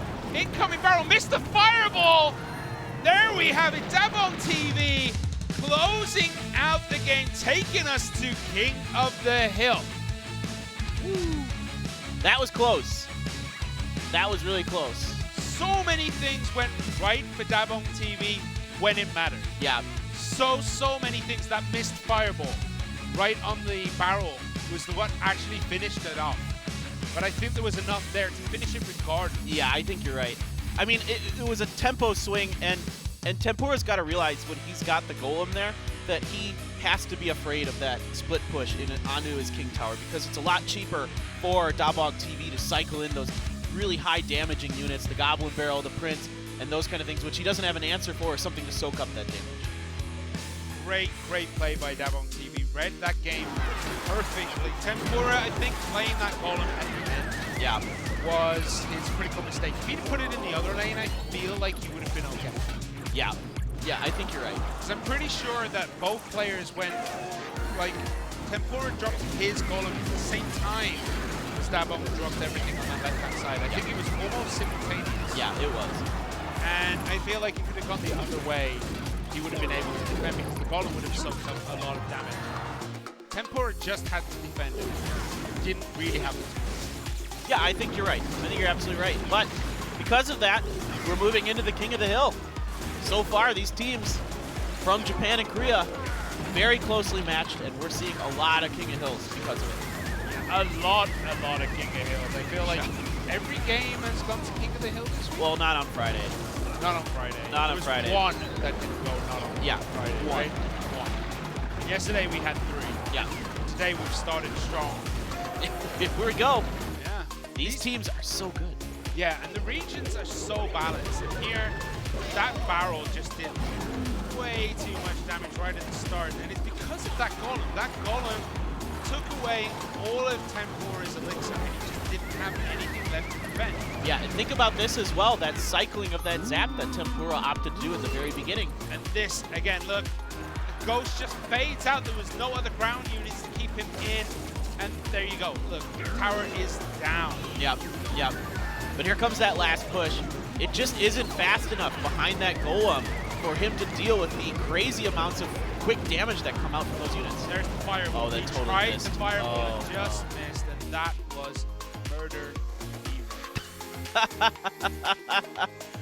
I just hear boos from the audience? I'm pretty sure they heard what I just said. They were like, Did you ever watch Murder, She Wrote? Did you get that in England? Yeah, of course Really? we did. Every Sunday afternoon at like 1 o'clock in the afternoon, it was 2 hours of Murder, She Wrote. Really? Yeah. I guess it would be popular in England. It's got kind of that dry kind of mysteriousness to it that a lot of British television shows do, right? Yeah. We have something similar called Midsummer Murders. Midsummer Murders. Someone has worked it out that if it was a real place, it would have the highest murder rate in the world. Like, it would have a murder rate higher than most active war zones. It is ridiculous. They have like 100 episodes and they have like 380 dead bodies. Whoa! It's crazy. Okay, King of the Hill has been decided. OP Gaming have banned out the Minion Horde, whereas Detonation Gaming have banned out Fireball. Minion Horde. All right. Oh, start us whoa. up. Yeah. Dabong TV versus Kuroneki. Yeah, this is really interesting bans. I mean, Fireball we do see banned from time to time. Minion Horde, that I can remember, hasn't been banned yet this season. I might be wrong on that, but it hasn't been banned much. Let's put it that way. Yeah. This is maybe the first time we've seen it banned. So, what are your thoughts here, Simon? What do you think these guys are thinking about maybe trying to do? The Fireball ban is interesting because all that does is push the other side to go poison, right? Yeah. So maybe that means Detonation Gaming will be going 3 Musketeers. Could be. Because, you know, Fireball is a really good answer. Poison is just a good answer. Right. So maybe that's the push there. Yeah. I think that's very possible. I think that might be something they want to run. I mean, you know, you still got poison, so yeah, it is a lot harder to make poison effective against those 3 Musketeers because you're usually splitting them. Yeah. Yeah, Minion Horde though. That makes me really curious about what really, like, I guess Lavaloon, kind of, but you still have the other answers to it. You know, you can still Mega run. Minions still Yeah, there. yeah. Normal Regular minions. Yeah. I'm trying to think, like, what deck really crutches on a minion? Like a minor. I mean, they might just be trying to ban out like the minor Minion Horde. Like, Yeah. But I mean, that's a very weird thing because we haven't seen that kind of deck at all. saw it once. Yeah, not from Detonation Game, and definitely not from them. Yeah, we did see it once, like throughout season, season 2. But well, interesting stuff. I mean, I'm really curious to see what they're thinking here. Pyrameki, we get to see him for the first time today. He's got some new hair color going. Look at that blonde hair. That's a good dye job, man. That looks good. Looks a bit green. Anyway, let's talk about. So we talked about what has been banned, but what has got through? The Royal Hogs are through. Royal Hogs. And we've seen them banned. Archer again. Yep. Through. So we might see. We won't. I don't think we will see any Royal shenanigans this time around. No, that's the one trick. That's that ace up your sleeve that you're only allowed to use one time and then you move on. Graveyard is banned before. Graveyard is now through. Yeah, Graveyard's very possible. Yeah, Minor Graveyard. Yeah, definitely. Minor Graveyard Poison. But, I mean, the issue there is, you've banned Fireball, which means your opponent is most likely going to be carrying the Poison. Yeah. Which is the perfect answer to Graveyard. That's true, too. So, great. I'd be shocked if we didn't at least see one person try Graveyard Poison. I mean, but you're right. Pretty much everybody's going to be carrying Poison, so it's kind of meh. So, probably a lot of beatdown. Could be, yeah. Cycle decks are fine, too. We won't see. I think with the push to Poison, we're not going to see Detonation Gaming play Night Witch. No. I don't think they're going to play Golem Night Witch. P.E.K.K.A. Giant stuff. That's the kind of thing where you'd want your opponent to carry Fireball, not Poison, right? If you're playing Night Witch. Right. That's Fireball deals a lot of damage to her, but she still survives. Exactly. You'd much rather have Poison in that situation. Yeah, I feel like we're going to see a bit of beatdown. We're going to see quite a bit of like P.E.K.K.A. Giant stuff. Might see the Double Princes come out again or something like that. We haven't seen it in a while. Maybe somebody's been thinking about it. At least Prince Giant. Yeah, at least Prince Giant. Yeah, for sure. Cycle decks are perfectly fine. Mortar or, Expo decks are perfectly fine here. Ooh. Actually, yeah, with the Fireball and Minion War ban, maybe we are going to see some Expo. Yeah. Because, I mean, Expo and Mortar both kind of get shut down by Minion. Yeah, right? definitely. Because they just steal so much damage so quickly, and if right. you don't have the answer there. Right, they don't have a ton of hit points. Not nearly as many as like the Giant or P.E.K.K.A. or something like that. But guys, this is the King of the Hill, set 3 of OP Gaming versus Detonation Gaming. To start us off, it will be Dabong versus Pyrameki. King of the Hill time. Let's do this.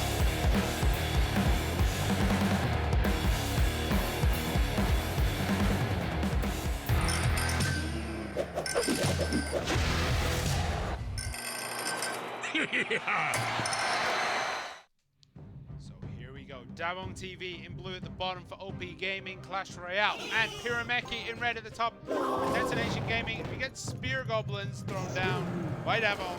And there's the Royal Hogs. Yep. And there's the Valkyrie to counter. The first unit we thought of as soon as we saw these bans was the Hogs. They're pretty popular, even with the nerf, doing quite a bit of damage to that top right tower of Pyrameki. It's also worth noting that the Fireball is a good answer to Royal Hogs too. That's true. And that's a good point. And then Detonation Gaming have banned it out, so maybe we're going to see Royal Hogs here. With the Hunter, I'm going to say, and the Skeletons, I'm going to say it's P.E.K.K.A. Yeah. It feels, especially with those Skeletons. Look, I called it. 3 Musketeers with Pyrameki on his hand. But also the Royal Hogs coming out. Yep, it's answered by that Mega Knight. Oh my goodness, so much damage. That last pig is just going to town. Yeah, but this Ice Golem placement, very, very good. Gonna drag them to the other lane. Look at the bats on the top right-hand side. They just dealt over about 1,000 damage. And there's the poison to try and answer these 3 Musketeers. Oh, those bats. Wow. That is so much damage. You cannot get bats on a tower. They will just absolutely mow it down. They just chew through towers. Yeah, which is weird. Yeah. Bats usually aren't known for their sharp teeth. Right. Bats mostly just eat bugs and fruit. Yeah, that's all they ever eat. Spear Goblins on the right-hand side will take out that tower. So that tower, 100 left. Almost. Okay, well, Poison will finish that anyway. Poison can finish that.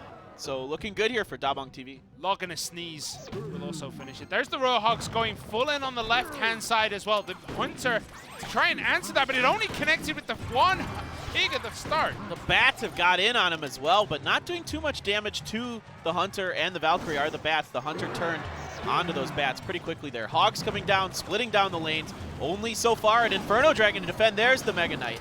Yeah, Pyrameki has a lot of work in store.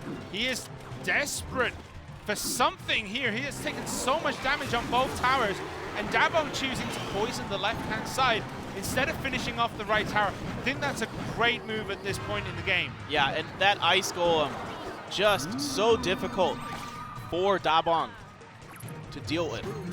He doesn't really need to deal with it. I think he just needs to defend perfectly. He chooses to go the Mega Knight on the right-hand side. This leaves those 3 little piggies. 2 little piggies now, 1 little piggy onto that tower. 2 Royal Ghosts down at the same time. Now this is going to be a lot less effective using that Ice Golem here. Great placement with those 3 Musketeers, but the timing, will it be enough? And they cannot finish the tower in time. Bat Summon just to distract them a little bit longer. DaBoNg takes out Pyrameki in the first game of this King of the Hill. Yep, the Mega Knight, Hog deck. Thought we might see a little bit less of it because of the nerf to the Hogs. No, we still see plenty of it. It's still a great deck. Still really good. I think Pyrameki dealt with it okay. Yeah. But there were a few slip-ups here and there, and that's what allowed the damage getting done. Those bats dealt so much damage to that right-hand side tower. Yeah. And all it was because the Princess Tower was attacking the Mega Knight. Right. With the Ice Golem pulling it, the Ice Golem is so slow that it doesn't move the Mega Knight quick enough out of range. And that's what let the bats just go to town there. Yeah. He just needed to have that one moment with an answer for those bats. That would have been a very, very, very close game. All right, so up next for Detonation Gaming is Lewis, the captain, the coach of this team.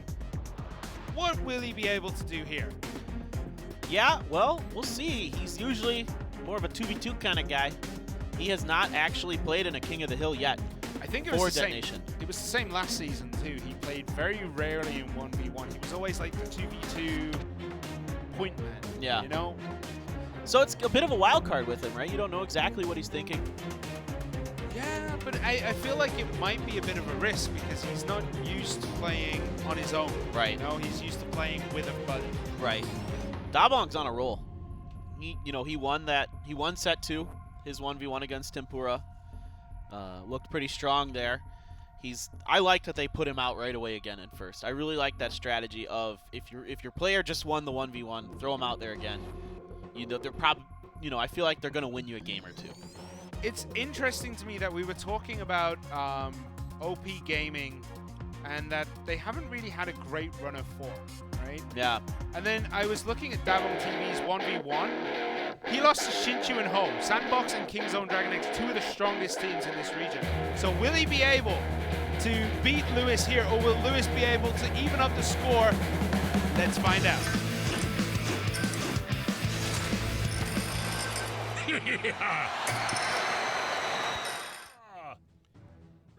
So yeah, as I was saying, Season2 and Ho, he won 1, lost 2. Yes.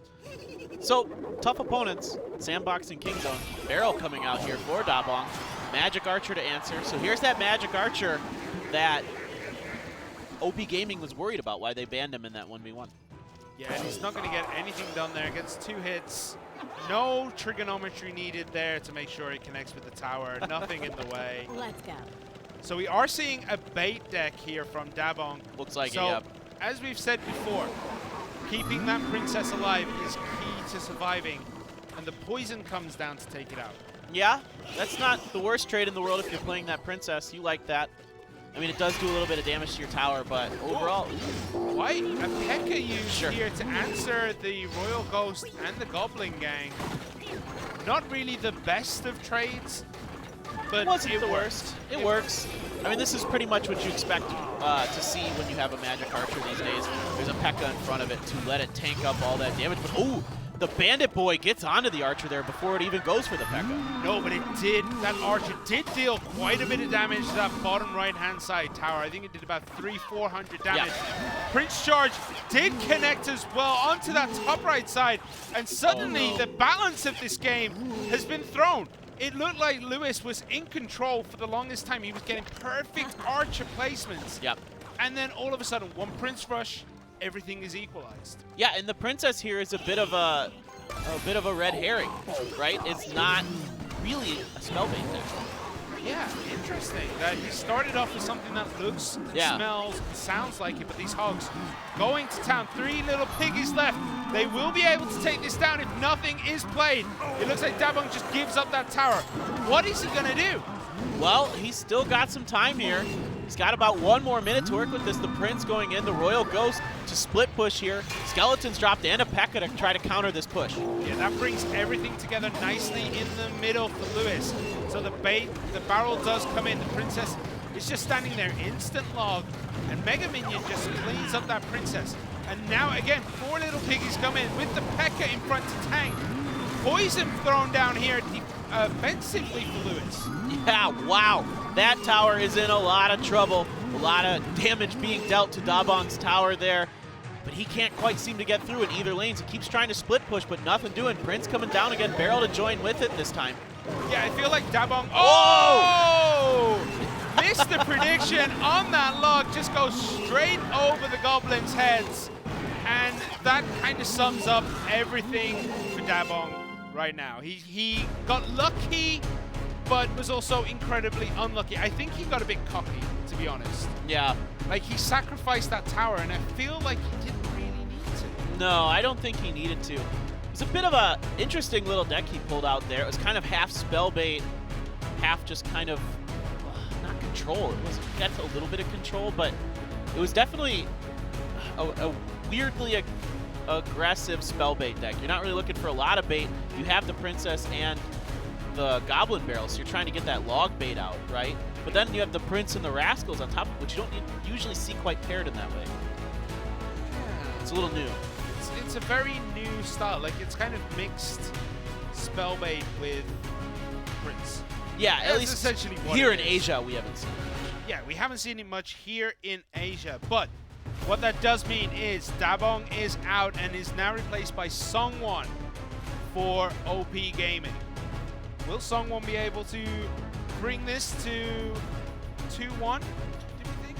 He's never played a 1v1 this season. He hasn't played a King of the Hill or a 1v1. He's just played one 2v2 game with Weechan, and they lost it 1-2 against Beaver and Thunder from Sandbox. So he's another kind of untested player here. Lewis doing a great job, though, to get a win for his team. Probably the weakest 1v1 player out of those 3, and you love that when that player comes through and gets you a win. I mean, when that player who, you know, is seen as the weakest player on the team, he is also a playing coach, right? Right. When he does finally get that victory, you have to feel happy for the guy. Like, yeah. You know, he's proved to his team, like, what I'm telling you in practice, you know, guys, I have it. Yeah, know? yeah. I know what I'm talking about, boys. Gotta feel good about it. Definitely. I mean, he did a good job in that 2v2 when they had that delay. Him and Ku to come back and just take those 2 games again. Just a clean sweep in that set. You know, able to kind of navigate that frustration that comes from those kind of situations.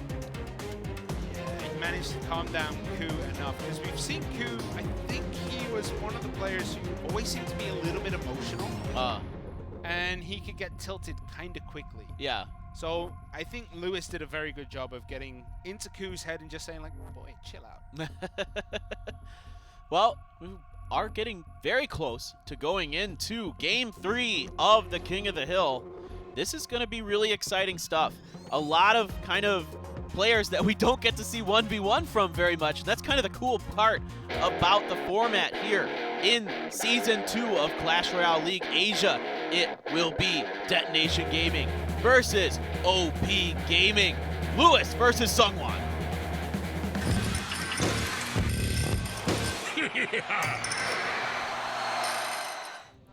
With all the King of the Hills that we've been having lately, it really does get to show the full depth of every team here so far.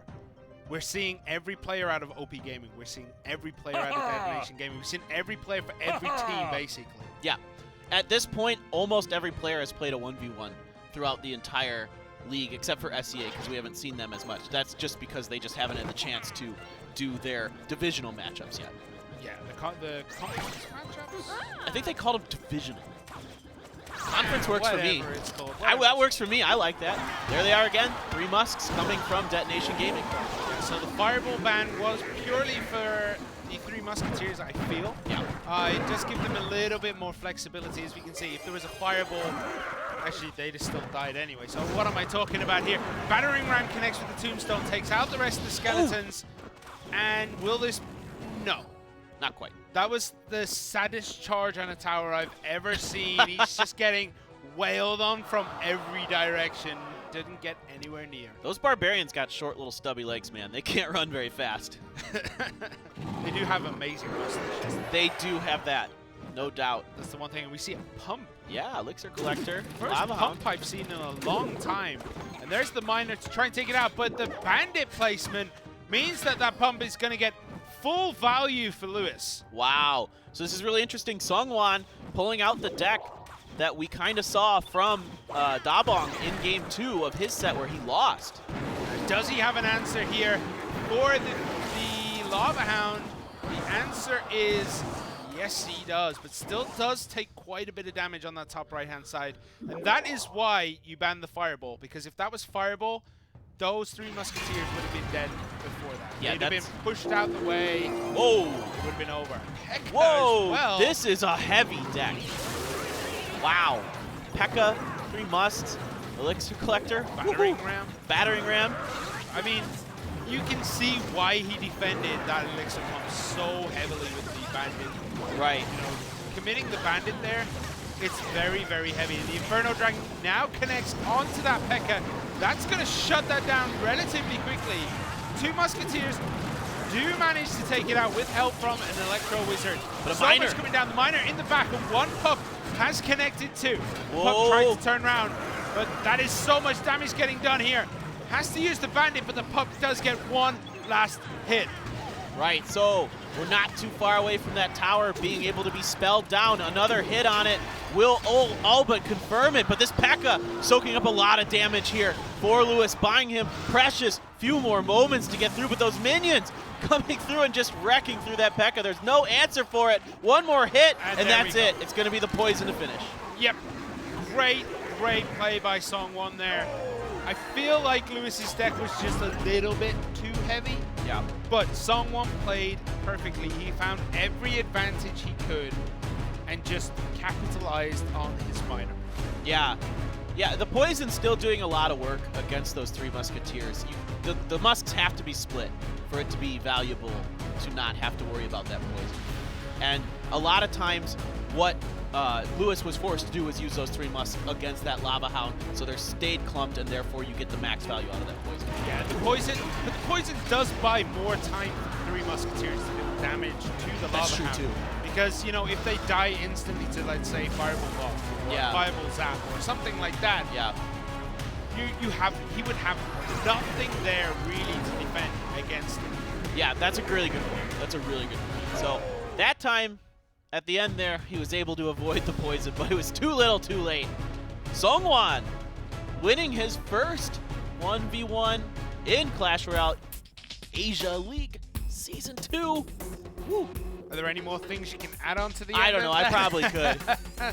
All right, so what this does mean is Songwon and OP Gaming now have match point. Right. Against Detonation Gaming. Arguably the result that we weren't really sure if we would see. I mean, OP Gaming have been kind of okay. Yeah. But they are even with Detonation Gaming. Looking at their current standings, 2-2, 2-2. Well, Tempura has proved himself to be clutch before. He did end up winning the Game 5 of a set in King of the Hill for Detonation Gaming before. So, but he's got a tough road to go through. He's got Songwon, who we're not too sure what else he's capable of bringing to the table. And then after that, he has got the ace, Jin TV. Yeah, Jin TV's record so far in Season 2 is incredible. He's 2-0 Shade and Smucky. He's 2-1 Rad. He beat Howl.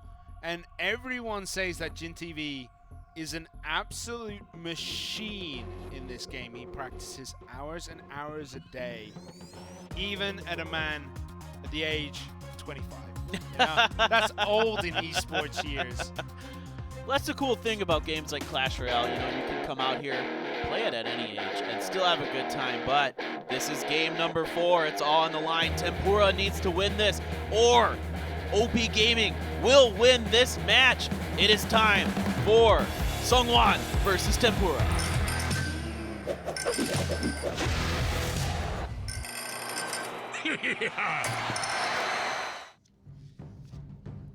Alright, so here we are. Seongwon sitting on match point for OP Gaming Clash Royale in blue. And Tempura trying to bring it back for Detonation Gaming in red at the top of the Fire Spirits.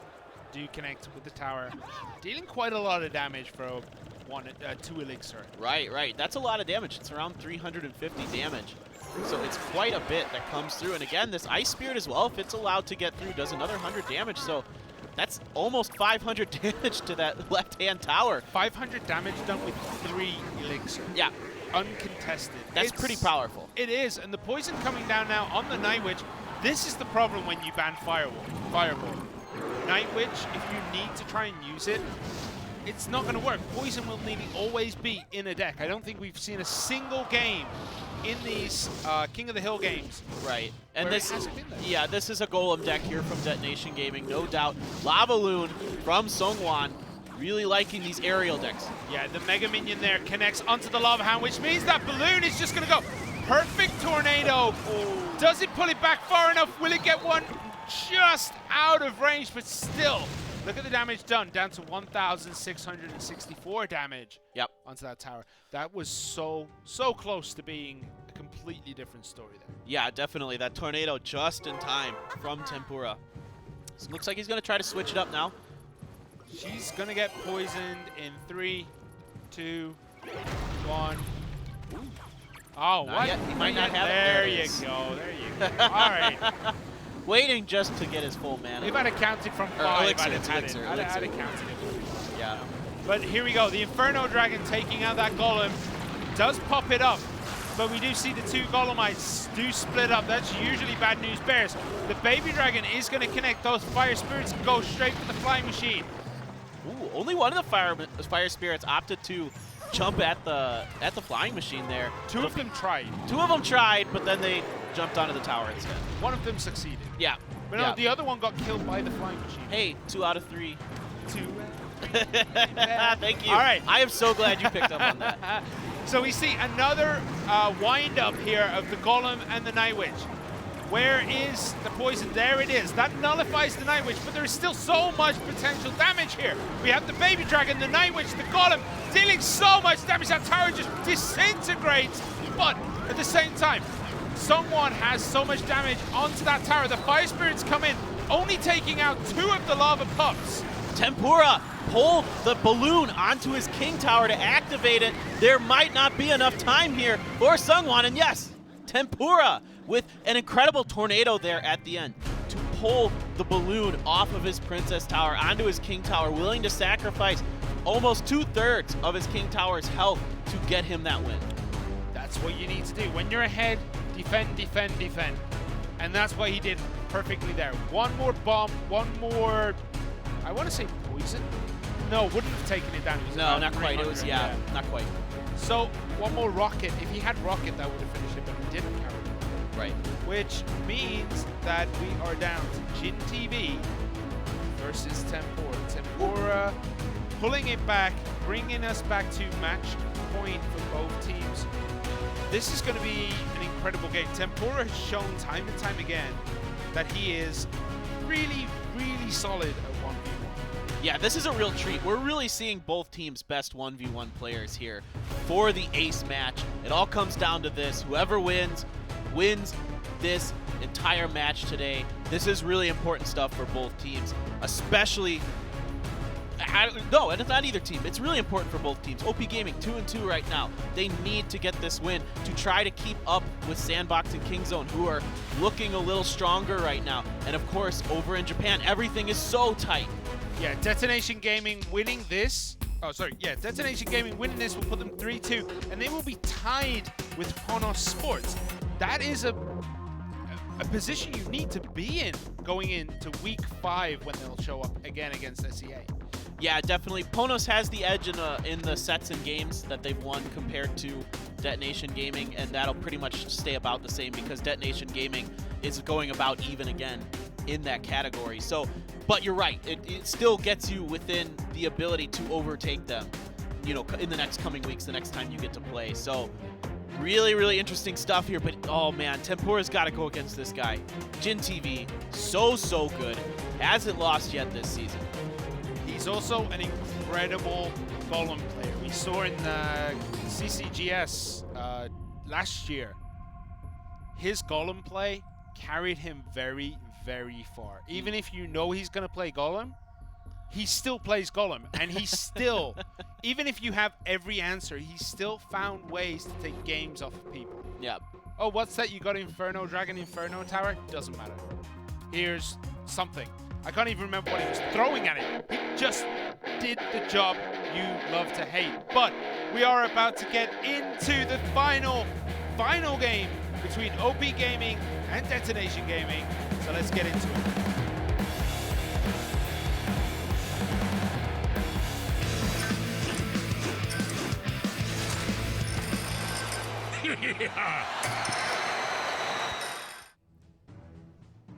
Well, both players getting ready. Let's see if they decide to drop anything. Yep, right away, the Hogs coming down from Tempura. A log coming out from Jin TV to defend, and an Ice Wizard now. Yeah, those two Hogs on the right-hand side do a lot of damage, taking it down to 1,885 remaining, about 700 damage. Incoming Graveyard. There's the Graveyard. Rascals and Spear Goblins should be able to clean this up very, very easily. The poison does come down too for Jin. But Jin spamming buttons, getting ready to follow up after this push. Not bad. They're about even in their exchange from both of those initial pushes here. The Rascal's going to get taken down. He's going to have something for that Inferno Dragon. There it is, another Inferno Dragon. Yeah, Inferno Dragon answers Inferno Dragon, especially when there's a Princess Tower behind it. What is he going to put in front of this Inferno Dragon? That is a question. Will he put anything in front of it? I don't think he needs to. I think he should just wait and then cycle his cards again here. Wait for his 10 elixir. Don't let it leak. There you go. Tombstone. Yep, gonna drag all of those Hogs. Perfect timing on that Tombstone, knowing the Hogs must be back in the cycle. Tries to tornado them down into the King Tower and does get it. Wow. Great play here from Jin TV. Perfectly timed on all of that. Didn't take any damage to his Princess Towers. And what that means, with the King Tower activated, it means the Royal Hogs will probably get 2 or 3 less hits. Right. Than they would if there was nothing there. And that can be the difference between winning a game and losing a game. I'm real curious to see what Tempura's last 2 cards are. I didn't catch it when they were showing the player's hands. Because there's a lot of options there. There's a lot of things you can have behind this. There we see have a the Graveyard. The defensive poison from Tempura. That was one of the cards he was holding. The Skeletons are not going to get near that tower. 1 or 2 hits right at the end there. And the Ice Wizard trying his best to defend this. Has to play another Ice Wiz. And there's a defensive poison by Jin TV. Doing so much damage, taking everything out there. That is such a sick poison that gets so much value. There are so many units inside of that. Wow, wow, wow. Jin TV, you are so good. And we saw what happens when the King Tower is activated too. It just nullified the Hogs there. Yep. With the poison too. He's doing it again. This time he just needs the log to deal with those Spear Goblins as well. Not much damage is going to come down, if any. Nothing. Nothing from the Hogs got down there. And in the meantime, Jin TV's able to just throw the poison up on that top left tower to just chip it down. He had a perfect defense, and he has enough elixir left over to do that. Yeah, he knew that he had enough left over. He knew he was able to defend. Saves the poison for that, and not trying to save it for whatever comes next. Right, so this is more of a chip deck from both players, and at the end of the day, Jin TV is winning these trades so far. Here come the Hogs. They're going to get stuck by this Ice Wizard and the Tombstone. 1 hit comes in from the Hogs, but that is all. That King Tower is doing so much work on the defense. Yeah.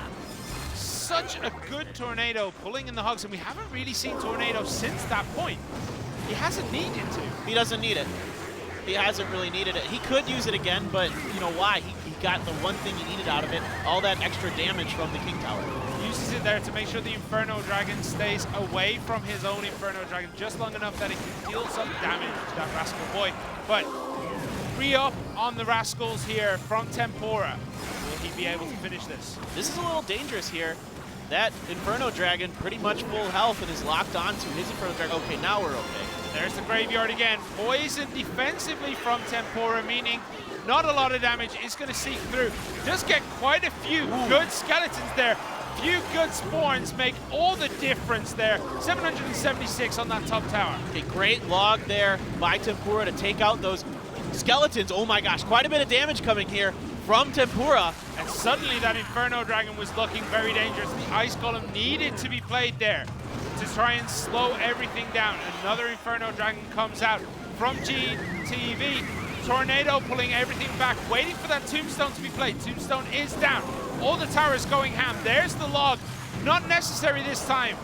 Didn't quite do as much as it did before. Yeah, it looks like for a moment there, Tempura had found a bit of a chink in the cycle of Jin TV. But now, Tempura is on the back foot again. Yeah, so maybe a few good spawns on those skeletons here. 2 hits, 3 hits. He's gonna get 4, 5. And the explosion, the ice explosion means the log and the poison will finish this up. Yep, that will do it. A tornado just to ensure it. Jin TV still undefeated here in Season 2 of CRL Asia. Wow, this guy is so good, Simon. He played phenomenally. He did get quite a bit of good luck with the skeleton spawns out of that graveyard.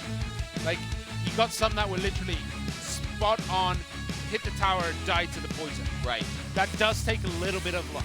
Yeah. You can get completely overwhelmed by that RNG there, but it worked for him, and the whole time he was just chipping away, piece by piece at that tower, whilst defending so effectively. Right.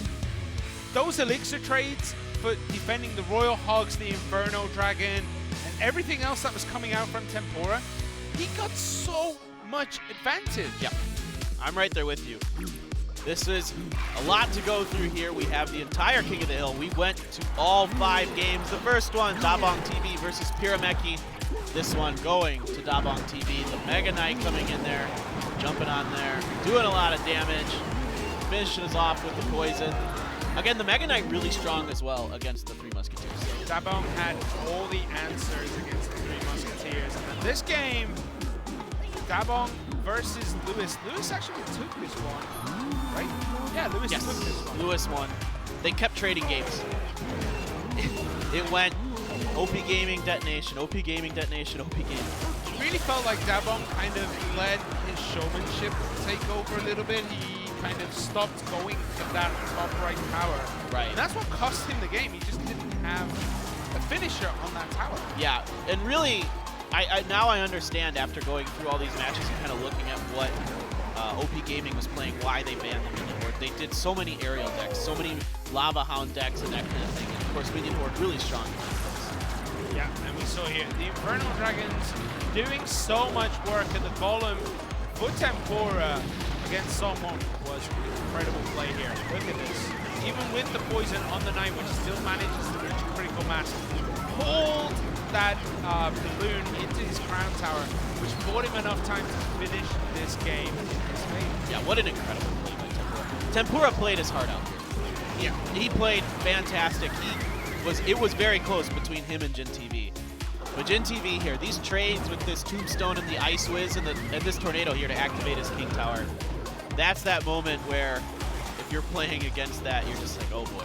Yeah, all right. It almost wasn't enough too. Like the Tornado and the Skeletons took out 3 of the Hogs and there was just 1. It almost went down. Yeah, just really great stuff from both players. Great games overall, but we are about to jump into an interview here, hopefully with Jin TV or Dabong. I think they're gonna give it to Dabong. Oh, maybe not. 네, 오늘 힘겹게 승리를 가져간 오피게이밍의 따봉TV 선수와 인터뷰 나눠보도록 하겠습니다. 축하드립니다! 감사합니다. 일단 간단하게, 박수 나오네요. 간단하게 먼저 소감부터 한번 들어보도록 하겠습니다. 일단 소감은 정말 값지게 이겨가지고 더욱 기쁜 것 같고요. 팀원들이 이제 제 몫을 다 해줘서 너무 기쁩니다. 그렇습니다. 사실은 어찌 보면은 이번 그 마지막 킹 오브 될 때 성원 어땠습니까? 그 이기는 거 보면서 성원 선수가 지금 우리 팀에서 막내인데 네. 항상 1대1을 연습을 많이 하는데 출전 기회를 저와 진TV 때문에 많이 못 얻어서 이번에 TV들이 다 해보니까 그런 거 아니에요? 그거 어떻게 된 겁니까? 성원 좀 밀어주고 해야 되는 거 아닙니까? 성원이가 양보를 해줘서 저희가 나갈 그래요? 수 있었던 건데 이번에 나가서 1킬을 한 모습을 보니까 다음에도 출전해도 믿을 수 있을 것 같습니다. 이거 뭔가 믿음직해졌습니까? 우리 막내 어떻게 뭐 자신감 많이 올라간 것 같습니까? 아까 경기 끝나고 왔는데 네. 정말 자신감 넘쳐서 다음에도 정말 출전하면 멋진 모습 보여줄 것 같습니다. 알겠습니다. 그러나 또 출전한다는 얘기를 하면 안 돼요. 상대가 또 이게 듣고 약간 스포가 될 수 있기 때문에 숨겨둔 카드로서 앞으로도 계속해서 잘 부탁을 드리도록 하겠습니다. 특히나 또 일본전에 좀 강한 모습을 보여주고 있는 상황이에요. 특별히 뭐 그런 이유가 좀 있을까요? 지난 1시즌 때 저희가 일본전에서 승리를 하지 못해가지고 이번에는 무조건 일본 만나면 무조건 이긴다는 마음으로 준비를 했고 선수들도 일본전의 승리가 더 기쁘기 때문에 아마 승리할 수 있었던 것 같습니다. Yes, we decided that we need to play our best when we play against Japan, especially. 이유가 And 좀 we 있을 were 거 able to 아니에요? make them happy. 일본에 샌데 한국에 좀 약했잖아. 그러니까 2승 2패인 거 아니겠습니까? 원래는. 약간 반성도 좀 해야 되고 좀 더 올라가야 되고 지금 동남아도 잡아야 되고 할 게 되게 많거든요. 한국전은 왜 이렇게 성이 좀 안 나왔을까요? You have so many things to do. Playing against the Southeast Asian teams and playing Japan moving forward. 마지막 How are you 디비전 going to 때 prepare? 한국전에도 강한 모습 보여주도록 하겠습니다. 알겠습니다. Yes, 그리고 but we'll do our best to 팀에는 play 사실상 better in the TV Korean 채널 games. 두 개가 있지 않습니까? 이긴 TV와 그리고 따봉 TV 둘이 있습니다. 어떻게 그 같은 TV로서 내가 Jin 진 TV TV and 선수보다 따봉 조금 더 이 TV. 부분은 좀 잘하는 것 같은데 상당히 좀 아쉬웠던 What are you 게 better at compared to Jin TV? 낮았던 게 아쉬웠을 것 같습니다. 오늘 진 TV 선수가 본인의 어떤 좀 느낀 차이가 좀 있을까요? 진TV 선수 같은 경우에는 이제 저희 팀의 에이스로 밀어주고 Jin TV 있고 is our 에이스 성원은 ace 그럼 of our 이제 team. 이제부터 밀고 And 이제 Sangwon? 새내기 에이스 And Sangwon is our new growing teammate. 이제 신입생 에이스가 된 이제 성원 선수이기 He's an upcoming 때문에 ace. 자 그리고 의외로 나이가 많은 선수 의모 선수 기침하지 마세요. 죄송합니다. He's an old three-chum 근데 player. 또 우리 또 클래시 로얄 리그 아시아 최고령을 좀 뺏기기도 했습니다. 저는 뭐 다른 선수 맞서문 선수 오면 한번 제대로 붙어봤으면 좋겠습니다. 자 어쨌든 힘겹게 킹 오브 더 힐 또 잡아냈습니다. 마지막으로 또 It was a 팬분들 very 그리고 팀원분들 difficult King of the Hills match. Any last words you would like to make? 먼저 저희 팀원들 정말 고생 많았고 멋진 경기 Thank you for the team. 해준 Thank you for the 데토네이션 really good 팀들에게 games, 네. teammates. 저희가 이제 데토네이션을 팀을 엄청 많이 스파링도 많이 해가지고 많이 네. 친한데 We have been 오늘 studying 멋진 DetonatioN a 경기에서 lot. 정말 So 감사드립니다. 알겠습니다. 그리고 추가적으로 이제 해설하시는 세 분 moving on. 정말 멋진 해설 해주셔가지고 Thank you to 게임 the 보시는 MCs. 분들도 정말 멋있었던 것 같습니다. 그리고 저희 이제 방송 준비해 주시는 스태프분들도 I thank you, staff, 정말 for preparing the show today. 알겠습니다. 자 앞으로도 OP 게이밍의 또 우승이 아니죠 승리를 계속해서 Let's hope for 기원해보도록 OP 하겠습니다. Gaming's 인터뷰는 future 여기서 wins. 마무리 짓도록 하겠습니다.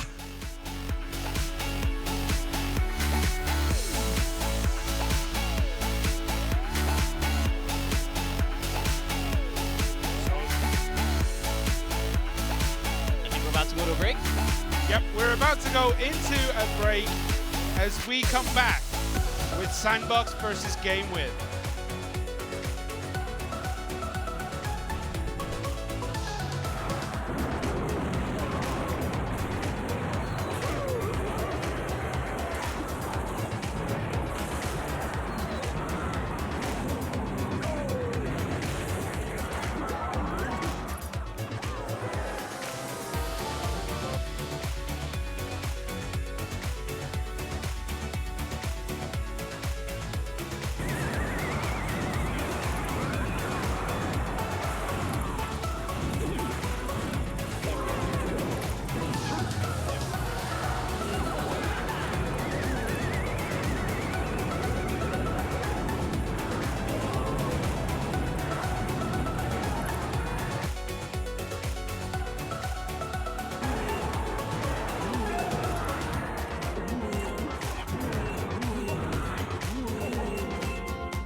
And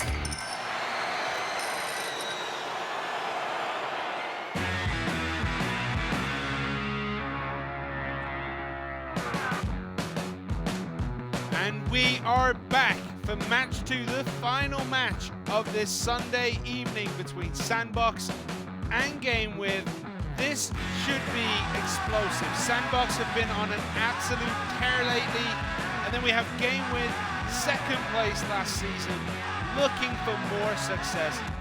This is what tonight is all about for me. Yeah, definitely the premier matchup we were looking for tonight. Sandbox, like you said, looking so good. 3 wins, 1 loss in their matches so far this season. Their only loss coming to DetonatioN Gaming, who we just saw barely get ousted by OP Gaming. Yeah, so Sandbox now should be feeling kind of happy with themselves. I feel like Beaver, Ido, Kani, Sado, Shinshu, and Thunder have been playing so well lately that they can take anybody. Yeah, definitely. They're strong in their 2v2s, especially Beaver. He has won every 2v2 he's played so far. He's 6-3 in the games and 3 wins in the sets. This guy's a monster at Clash Royale, often talked about as one of the top players up there with Expo Master in the Korea region. Yeah, and now we're going to take a look at GameWith. They've lost to Fab Gaming and Kingzone so far, but they have beaten Ponos Sports and DetonatioN Gaming. That's a very mixed bag of results right there. Like Fab Gaming, very middle of the road, losing to Kingzone, who are top, and then you have Ponos and DetonatioN Gaming. Ponos are just one of the best teams here. Yeah, definitely. So GameWith looking for some consistency here and giving us a salute. Got a big smile. I believe that's Amaterasu that's got that big smile on his face. That is signature GameWith. That's what they do at the start of every game. They give us a bit of a salute and a smile that literally is just wider than the Grand Canyon. Yeah. Very fun, guys. They have a good time with this.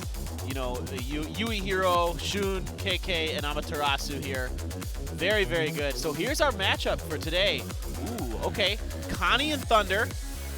Connie and Thunder played together and they won. They got 2 wins in a row against OG and Entis the one time they played together, and they have banned Poison. Very, very standard ban. And Shun and KK here have banned out the Tornado. And I'm just taking a quick look here. Their previous games, they lost 2-0 when they played together against Brad and Yakitori of Fav Gaming, but they did beat Expo Master and Ho. That's no easy feat. When they play 2v2. Yep. And if we go to the King of the Hill, which I'm going to be honest, the way things have been going and how good both of these teams are, feels very, very possible we'll have Shinshu and Amaterasu available. Only one of them will be available. Yes. I missed which one was available at the bottom. Shinshu for Sandbox. Shinshu for Sandbox and Amaterasu. GameWith. Yep. It's getting late. We were late last night. My brain is not working. I was like, both of those guys played the GameWith, right? I just heard Amaterasu. All right, so we have Connie and Thunder. We saw Thunder yesterday. Yeah. And he was in the 1v1s, right? Yesterday. And he was really, really, really good. Yeah, when they played against Detonation, he barely lost to Ku. But it was an epic It was really game. close. Yeah. It was really, really close. And then he lost to Pyrameki in the King of the Hill format. Yeah, Thunder is very, very good at 2v2. He's been playing with Beaver and Connie, and they've won both of those series. So they're both quite good. Shooting KK, though, definitely haven't quite found their groove as much. They did beat Expo Master and Ho, though, but they lost to Rad and Yakitori, which is a little surprising, and it was in 2 games. There wasn't even 3. They didn't even take 1. Yeah, and this is the whole thing about consistency, you know? But we are about to get into the 2v2 between Connie and Thunder for Sandbox and Shun and KK for GameWith. Let's go!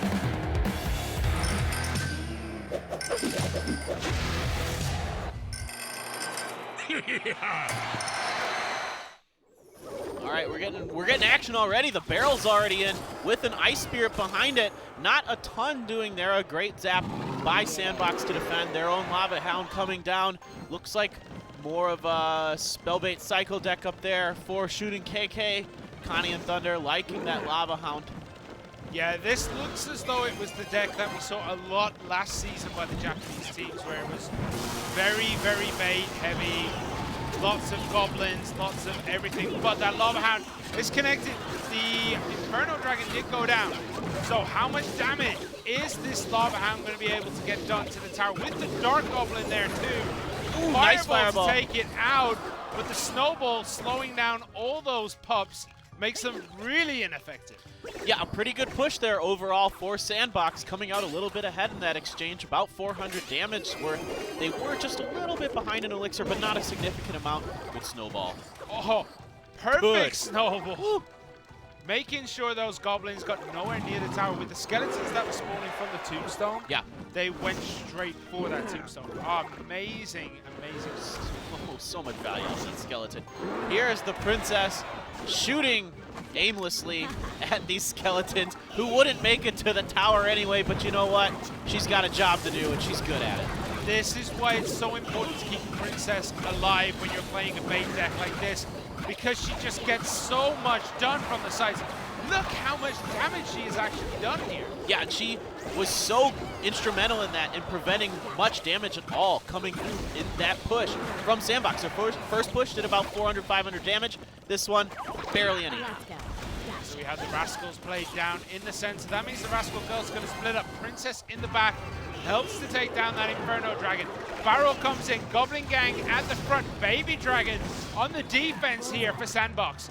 Cleans it up very, very quickly. They don't have a great answer for this princess right now. You can't just zap her Snowball, or you don't have log available, so you have to use an Inferno Dragon or another 4 elixir card to deal with her. Yeah, but those guards then on that top left-hand side got about 400 damage in, bringing that tower down to 1,100. Another fireball there, taking out the flying machine after the barrel comes in. But right away, this Inferno Dragon is locked onto the Lava Hound. The lightning does reset that timing on that. The lightning does zap. A zap comes down to defend against that Goblin Barrel. Oh my goodness. What a fireball, taking out so much stuff there. All right, Dark Goblins coming in with the Rascals.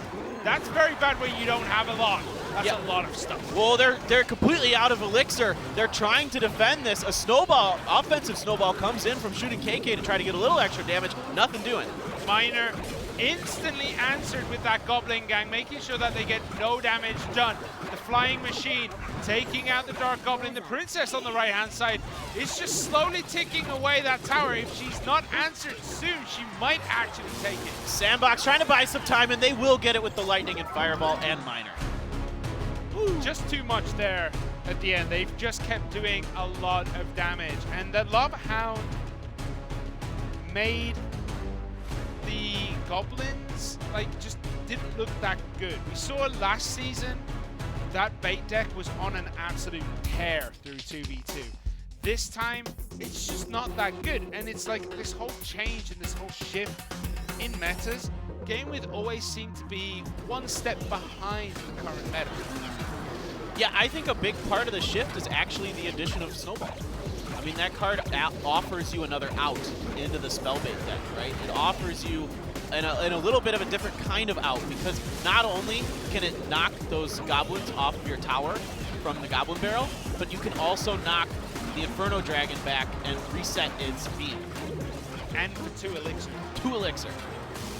It's just such a versatile card that I think, yeah, that's kind of what has made that Spellbait 2v2 deck just not as effective as it was last season. We didn't really get to see much Snowball last season because it was released right towards the end. Right towards the end, yeah. Right towards the end, and it was not in a good place at that time. Yeah, and people hadn't quite figured it out.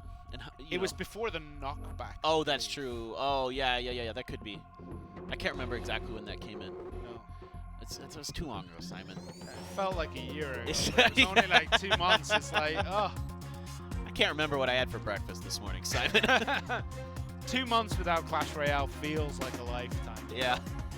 All right, so we are about to get into game 2 between these two teams. I'm wondering if Shun and KK are going to play the same deck, or if they're going to try and switch it up. Yeah, today it's the Korean teams really liking this Lava Hound Miner, Lava Hound, Balloon kind of stuff, so they're really keen on this card, and it's banned in the 1v1. So it is time for the second game between Shun and KK, Connie and Thunder. 2v2 time. Let's go.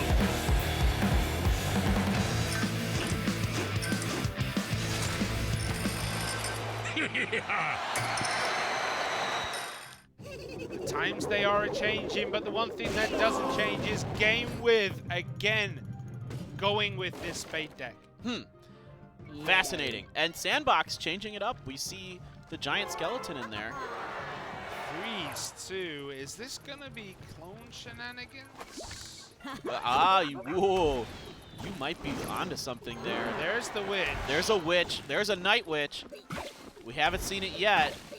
But I got that feeling in my bones. They're trying to hide it like it's a golem deck, right? They're putting out the Tombstone, the Baby Dragons, the Inferno Dragons, Night Witch. Right now, you know, GameWith is probably thinking this is a golem deck. We haven't seen it. Oh, there's a graveyard, but everything is going pear-shaped here for Sandbox. They're hiding a lot.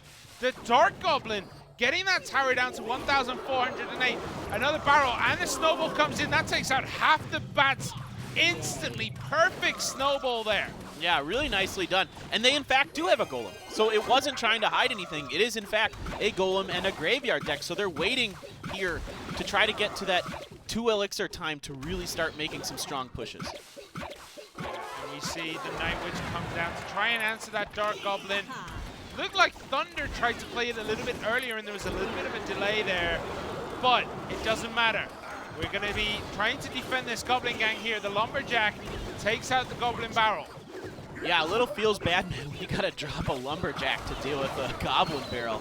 I mean, he does do some work, and he does clean it up relatively quickly, but still, it's not the ideal counter to the Goblin Barrel. Yeah, and the first giant skeleton we see is getting absolutely ripped apart by that Dark Goblin. Roughly 60% HP remain. The Inferno Dragon, though, doesn't turn around to lock onto the tower, so it does go down. This bomb is going to take out the Rascal Boy and probably a Rascal Girl. Incoming barrel. Down to 1,000 damage on each tower. Nothing has been done against GameWith's towers here. No, nothing at all. Here comes the big push from them. The graveyard, a rocket coming down to take down the witch. Here comes the freeze. I think, yes, there is the freeze. Yeah, but there is so much here with that Goblin gang and then the Dark Goblin in the back. The Golem's trying to do some work, but it just wasn't as effective as it needed to be. Yeah, that Tombstone. GameWith now have a huge advantage. Yeah, absolutely. That Tombstone paying dividends here for GameWith. They're looking to close this out. There's only 244 damage left on that bottom left tower. It's going to be near impossible for Sandbox to come back. 9 seconds. There's the rocket. They have no ability to do it. They zap the King Tower to say GG. That will be it. And that, as they say, is that. So GameWith here bringing out that same deck. Yeah. This time making it work. What went wrong in game 1 compared to game 2? It's a different type of deck. You think it was Sandbox's deck this time that... Sandbox's deck is so heavy. And it's all about that 2x timing. You can't make that deck work until the 2x elixir time. You have to be able to defend until then, right? They weren't dropping the golem or the graveyard. They dropped the giant skeleton towards a little bit before the 2x elixir time. But they had to wait until then. We didn't see the golem, we didn't see the witch, we didn't see the graveyard, so they were trying to defend with just basically Mega Minion, Tombstone, Snowball, and a few other things, right? Zap. Yeah, they just couldn't quite get into the groove in this time. And it took so long for any damage to be done by Sandbox. You know, it just took forever to see that tower go down. It's a timing push, right? You want to try to capitalize at the beginning of that 2x elixir, catch your opponent off guard, and really get in there and use that freeze to do a ton of damage. Yeah, and I was saying, like, you know, it seems like GameWith are playing the old meta. Old meta decks, because we haven't really seen that deck that much in the last few weeks, even from Japanese teams. Right. And GameWith are bringing it out here. Will Sandbox have an answer to it this time around? You know, I think Sandbox might just go back to their bread and butter. Lava Hound stuff? I'm not too sure. We will find out shortly. Will GameWith continue with the spell bait? How will Sandbox react to this? It is time for Game 3 of Set 1 between Sandbox and GameWith.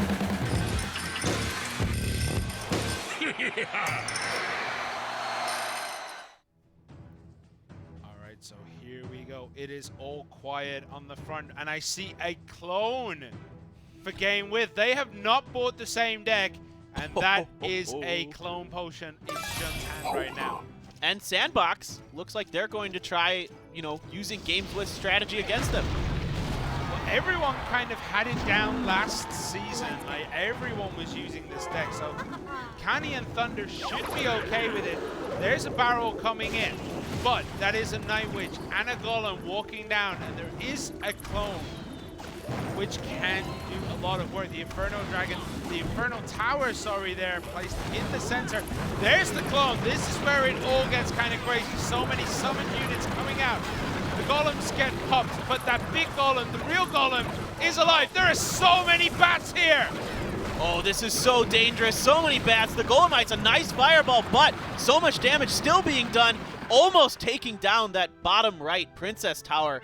Sandbox gave it everything they had, but it just wasn't quite enough. I mean, that is, for all intents and purposes, a dead Princess Tower. Yeah, and also that flying machine in the back just did so much work. Yeah. It was just insane. But you see, GameWith have reloaded this push. Will they be able to get away with it a second time? They currently don't have the clone potion in hand. There goes a barrel. Lightning now. There's the Inferno Tower. Yeah, a great timing on that lightning. Does so much damage. It almost takes down the Inferno Dragon in one shot, but not quite. Does a lot of damage to the tower, too. It does 307 damage to the Princess Towers. So a really powerful spell that got a bit of a buff recently, too. Yeah, and look at this. The Golem taking out the other tower now. There is nothing remaining for Sandbox after this push. This is over. This is, you can tell Sandbox is shaking their heads. They don't know how to deal with this. This was not what they were expecting at all. GameWith with the nice curveball here, throwing in the clone deck. We thought we might have seen it from Sandbox last game. Didn't quite come through. Lightning takes down that second Princess Tower. Goblin Barrel in response, but there are the guards ready to defend again. Yeah, there is just way too much here for GameWith. I think this is over. There's still 25 seconds. So will we be able to see the 3 crown here? Guards against guards. The Inferno Dragon getting pulled around. Dark Goblin trying to finish it up. Another barrel. It's not going to be enough. Gets fireballed instantly. The Prince runs in. Yep, they keep trying to throw these barrels there, but the answers are there for GameWith. Snowball, Valkyrie, Fireball, you name it. Fireball at the King Tower. That is it. GameWith takes game number 3 and the set from Sandbox. GameWith there, that deck was just downright nasty. Yeah. Especially, I think, Game 1 and Game 2, they lulled Sandbox into this full sense of security. Oh, they're going to be playing the bait deck. They play the bait deck. They're going to put it out in Game 3. You know, they just won with it. Let's do something that'll counter that.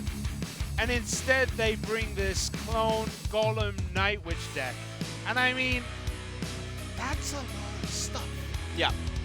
There's no way it's so hard to defend it. I mean, ideally, you have Zap to defend it. They did not. They did not have Zap. I don't even believe they have Snowball. Archer. They had arrows. I saw arrows in their hands. That's not bad. Arrows is a good answer to a lot of things. Yeah, yeah. Arrows is a very good card. It's just outshined by everything else. Right.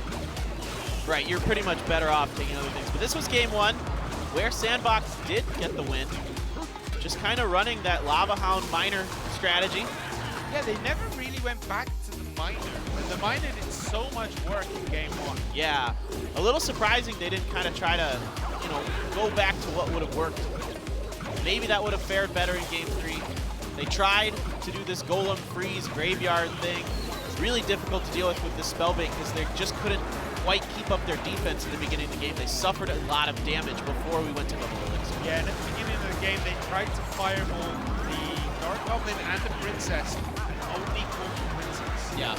And that is not the trade you want when that Dark Goblin then went forward into the tower and dealt 800 damage. Yeah, there's the clone there. Getting the flying machine cloned as well is a lot of damage on top of these bats and the golems, of course, but the double flying machine ends up having to be zapped along with that Inferno Dragon to prevent even more damage on that left-hand Princess Tower. Yeah, that clone, the clone flying machine absolutely dominated the Inferno Tower in the middle. It just took it out almost instantly. But then look, instead of pushing their luck on the right-hand side, GameWith instantly switch onto the left. Yep. And again, they just took out that tower in one column. Yeah, it's just crazy awesome stuff there from them. Just wasn't Sandbox's game there at the end. Really nice stuff from GameWith. Way to, give a curveball, show us something a little different. But Simon, it's time to move on. We have our 1v1, which should be a darn good one. Beaver versus Yui Hero. Yeah, so Beaver has been honestly one of the best players. He is the highest rated player 1v1 in Season 2. Oh wait, this is his first 1v1 match in Season 2. Yes, but we know from past history. Oh yeah, he's really good. Oh, he's played some King of the Hills. Yeah, he's played King of the Hills. 1-2, lost 1. Yeah, that's about what you'd expect out of him. Yeah. That's pretty darn good. And he's going against Yui Hero, who has not played much 1v1. He's also had only King of the Hill experience so far this season.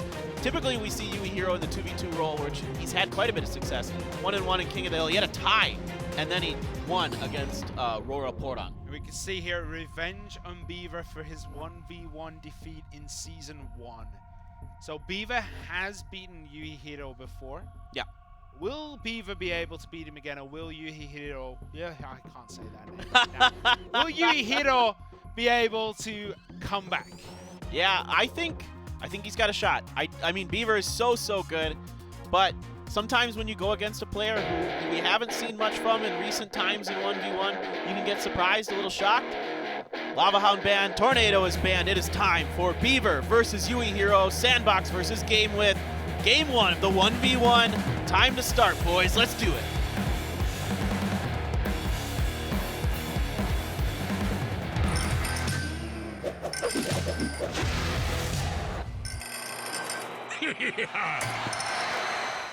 So curses were lifted yesterday when Expo Master finally toppled Mikamboya. Will Yui Hiro be able to topple Beaver now and get revenge for last season? I believe in it. I believe in it. No Lava Hound available for Sandbox. Seems to be a card that's very strong for this team. So I definitely feel like he's got a shot. He banned it himself. Yeah, I like it. Oh, wait. Sandbox have banned the Oh my Lava gosh. My dyslexia. Yeah. And then Tornado banned. Right. Okay, right. Okay, Beaver bans. Okay, I got really confused there. Simon. It's all right. We got another minute to talk about stuff. So banning the Tornado in 1v1 usually means that you're going to be playing something like Hog Rider. Yeah, Royal Hogs. Yeah, Miner. Royal Hogs. Gives you a little more flexibility with the miner placement. Yeah. And we can see in Beaver's hand here, he has Graveyard. I know it's cheating a little bit. Did you see what was in Yuhiro's? I didn't look. I was busy thinking. Trying to get my brain back into the proper mode here. All right. And it was Golem. So, okay. Will we be able to see anything played before the 1 minute 20 mark? It didn't look like either player had anything really to cycle. Yeah. Each player had what they kind of need in their hands at the right time. It should be pretty exciting then when it does happen. A lot of it's going to depend on the placements. Which side do they both go for? What are their counter units behind, their bigger pushing units, that kind of thing. Yeah, we'll probably see the Golem go down around 1 minute 10, because that will make it so that it's halfway towards the other side at 1 minute, usually. Yeah, that's what you kind of expect. 106. They're really delaying it this time. Yeah, they're really going No one down wants to the show their 1 minute hand. mark. There's the Mega Minion. There's the Golem. Now it is time to go. Guards. There's the Graveyard from Beaver. Will he be able to do it? The poison from Yuhiro. Perfect answer to this Graveyard, but still some damage getting done. Nightwitch Summon behind the Golem. The Golem is coming forward. There is an Inferno Tower. That is not good news for the Golem player. But the Bat sucks up the first beam. The beam is reconnected. The Lumberjack getting in there and tearing through. A freeze coming down. freeze, but there is still so much on the defense. There is a Musketeer, there is the guards. Everything is defended here. That Golem is going to pop before he gets near the tower. Musketeer is going to be able to defend this, and suddenly equilibrium has been reached between these two players. Graveyard played by Beaver at the top. Poison defense again for Yuhiro. Yeah, this is really interesting. The Musketeer pushing on the left-hand side. Gonna fight that Tombstone. Not much doing. Has to put down the Golem for defense on the top right. Does Yuhiro. That Mega Minion will go down. Another push coming from Yuhiro on the right-hand side. The Inferno Tower going down for Beaver.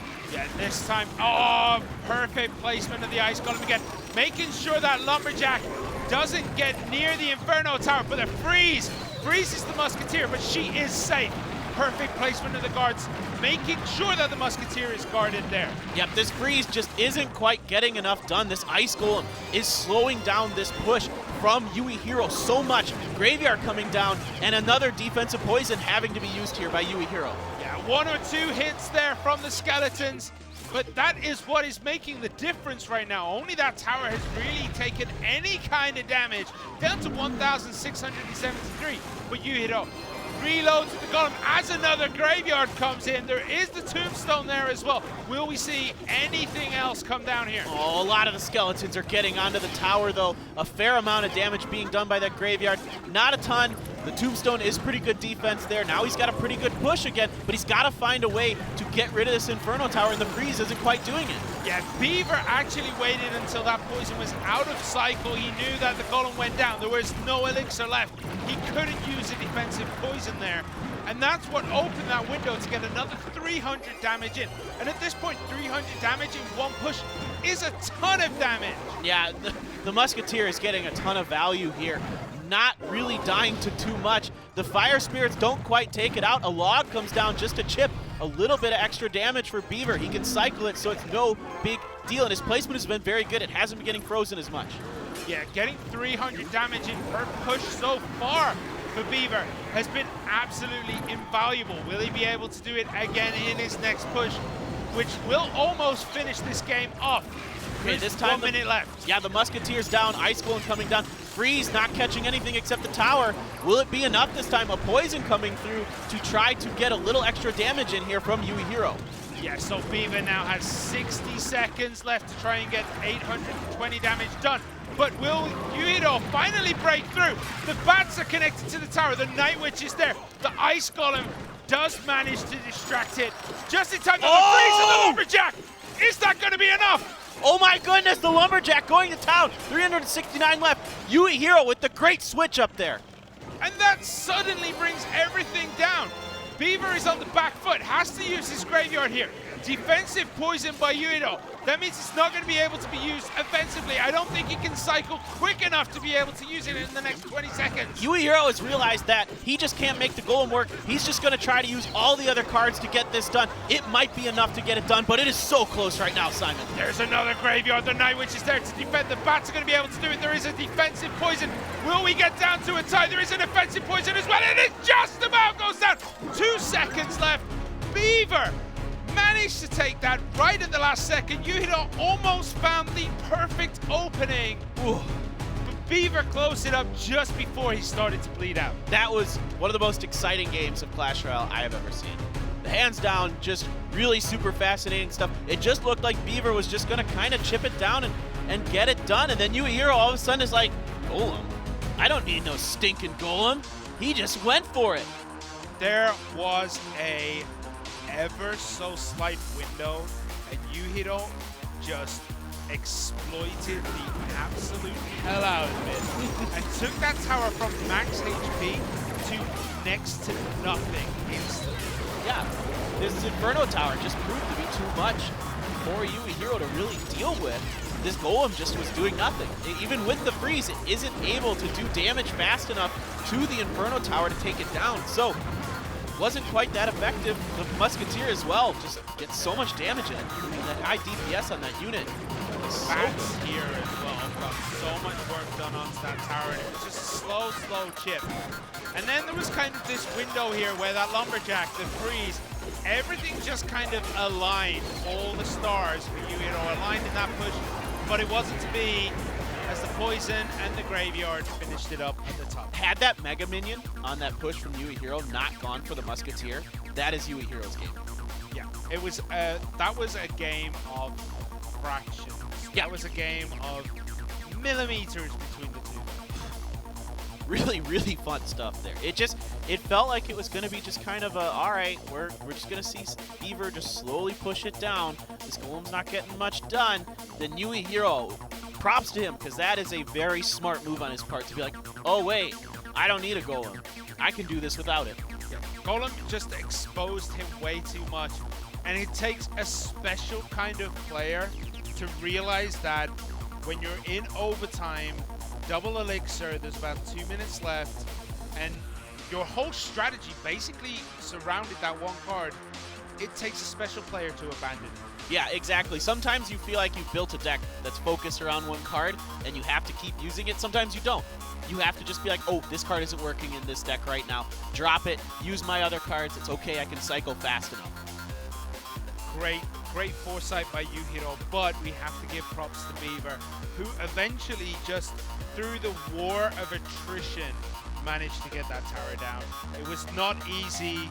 Graveyards were countered, poisons were thrown, but let's see what game 2 between these two players has in store as Beaver goes up against Yuhiro.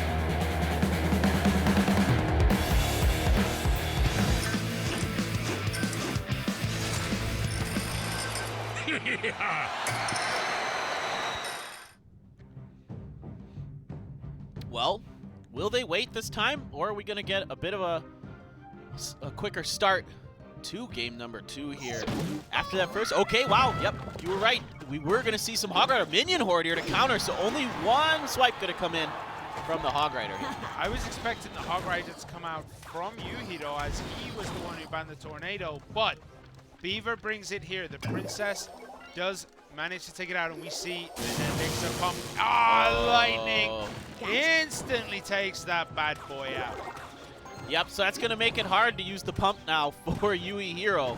So I'm curious to see what he has going on the rest of this deck. A really sneaky move here by Beaver to bring in the Lightning. Yeah, Yuhiro could be running the 3 Musketeers. I think that is probably what he was trying to pump up for. Yeah. But it could easily be Tekka. Yeah, Giant. Giant. Lumberjack. Oh, he really likes this Lumberjack. The Hog Rider gets 2, 3, and the Ice Golem got so many hits off too. And now, look at that, the Lumberjack has gone off way in the distance, leaving the Giant behind. And so, and there's the Minion Horde. But Princess takes it out. He doesn't have anything to deal with the Princess, and that's a real problem with this Minion Horde. You just got to be able to deal with it somehow. And a Mini P.E.K.K.A. Perfect answer here to everything shown so far by Yuhiro. Yeah. There's a battering ram. And P.E.K.K.A., Mini P.E.K.K.A. will deal with that also. And the Skeleton actually got a few hits there. One Skeleton just gave a few little pokes to that tower. Takes it under that 1,000 hit point mark. So really difficult start here for Yui Hero. It seems like Beaver has an answer for everything he's trying to do. Once again, the Lightning comes down on that pump.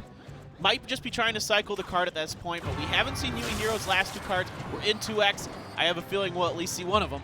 Yeah, if I was Yuhiro, I'd be looking behind me to see if there's a mirror placed, because Beaver has had such a good read on what Yuhiro is playing here. Yep, and there it is. There's the 3 Musketeers that we were expecting to see. Lightning, another strong counter to 3 Musketeers. So doubly dangerous here for Yui Hero in this matchup. Yeah, what's interesting is that top right-hand tower is down to 469. That means a Lightning and probably another Lightning, because there's not much else. Lightning and a couple of Hog Rider hits actually will finish that tower off. And we have 2 Mini P.E.K.K.A.s there, and that is going to do a lot of damage to this Giant, to anything else that's trying to cross that bridge. Yeah, he just doesn't have anything to really cover for his Giant against what Beaver has. Beaver has such great defense here. Lightning about to come down or something. Doesn't really need to do it, I suppose. Down goes the Princess Tower of Yui Hero, and that will be Beaver taking game number 2 and set number 2 for Sandbox Gaming. We figured it was going to happen, Simon. King of the Hill, GameWith versus Sandbox. These Korean and Japanese teams just do not die. Yeah, this has honestly been so many King of the Hill games. We saw 2 on the first night, 3 last night, and out of 2 games tonight, we've had 2 King of the Hills. Yeah. These teams are just so good. They just do not give up. They rarely, lose to each other more than one time. They're always trading games. We don't even see 2-0s very much in the sets themselves. Yeah, Viva honestly made Yukiro look. He made that game look easy. That's what I was trying to say. I was going to say something else. Change my wording there. Beaver made that look easy. Right. As I said, if I was Yukino, I'd be looking behind me because Viva had the perfect answer to everything in that second game. Yeah, there was just nothing he could do. It was just a very well thought out deck by Beaver. It was the perfect counter to what Yuihiro wanted to do. So, it's possible Beaver has scouted out Yuihiro well, has seen, some of his games online or seen some other matches that he's done and kind of had a feel for what kind of deck he would like to play there. Yeah, that Hog Rider got so much value with the Ice Column in front.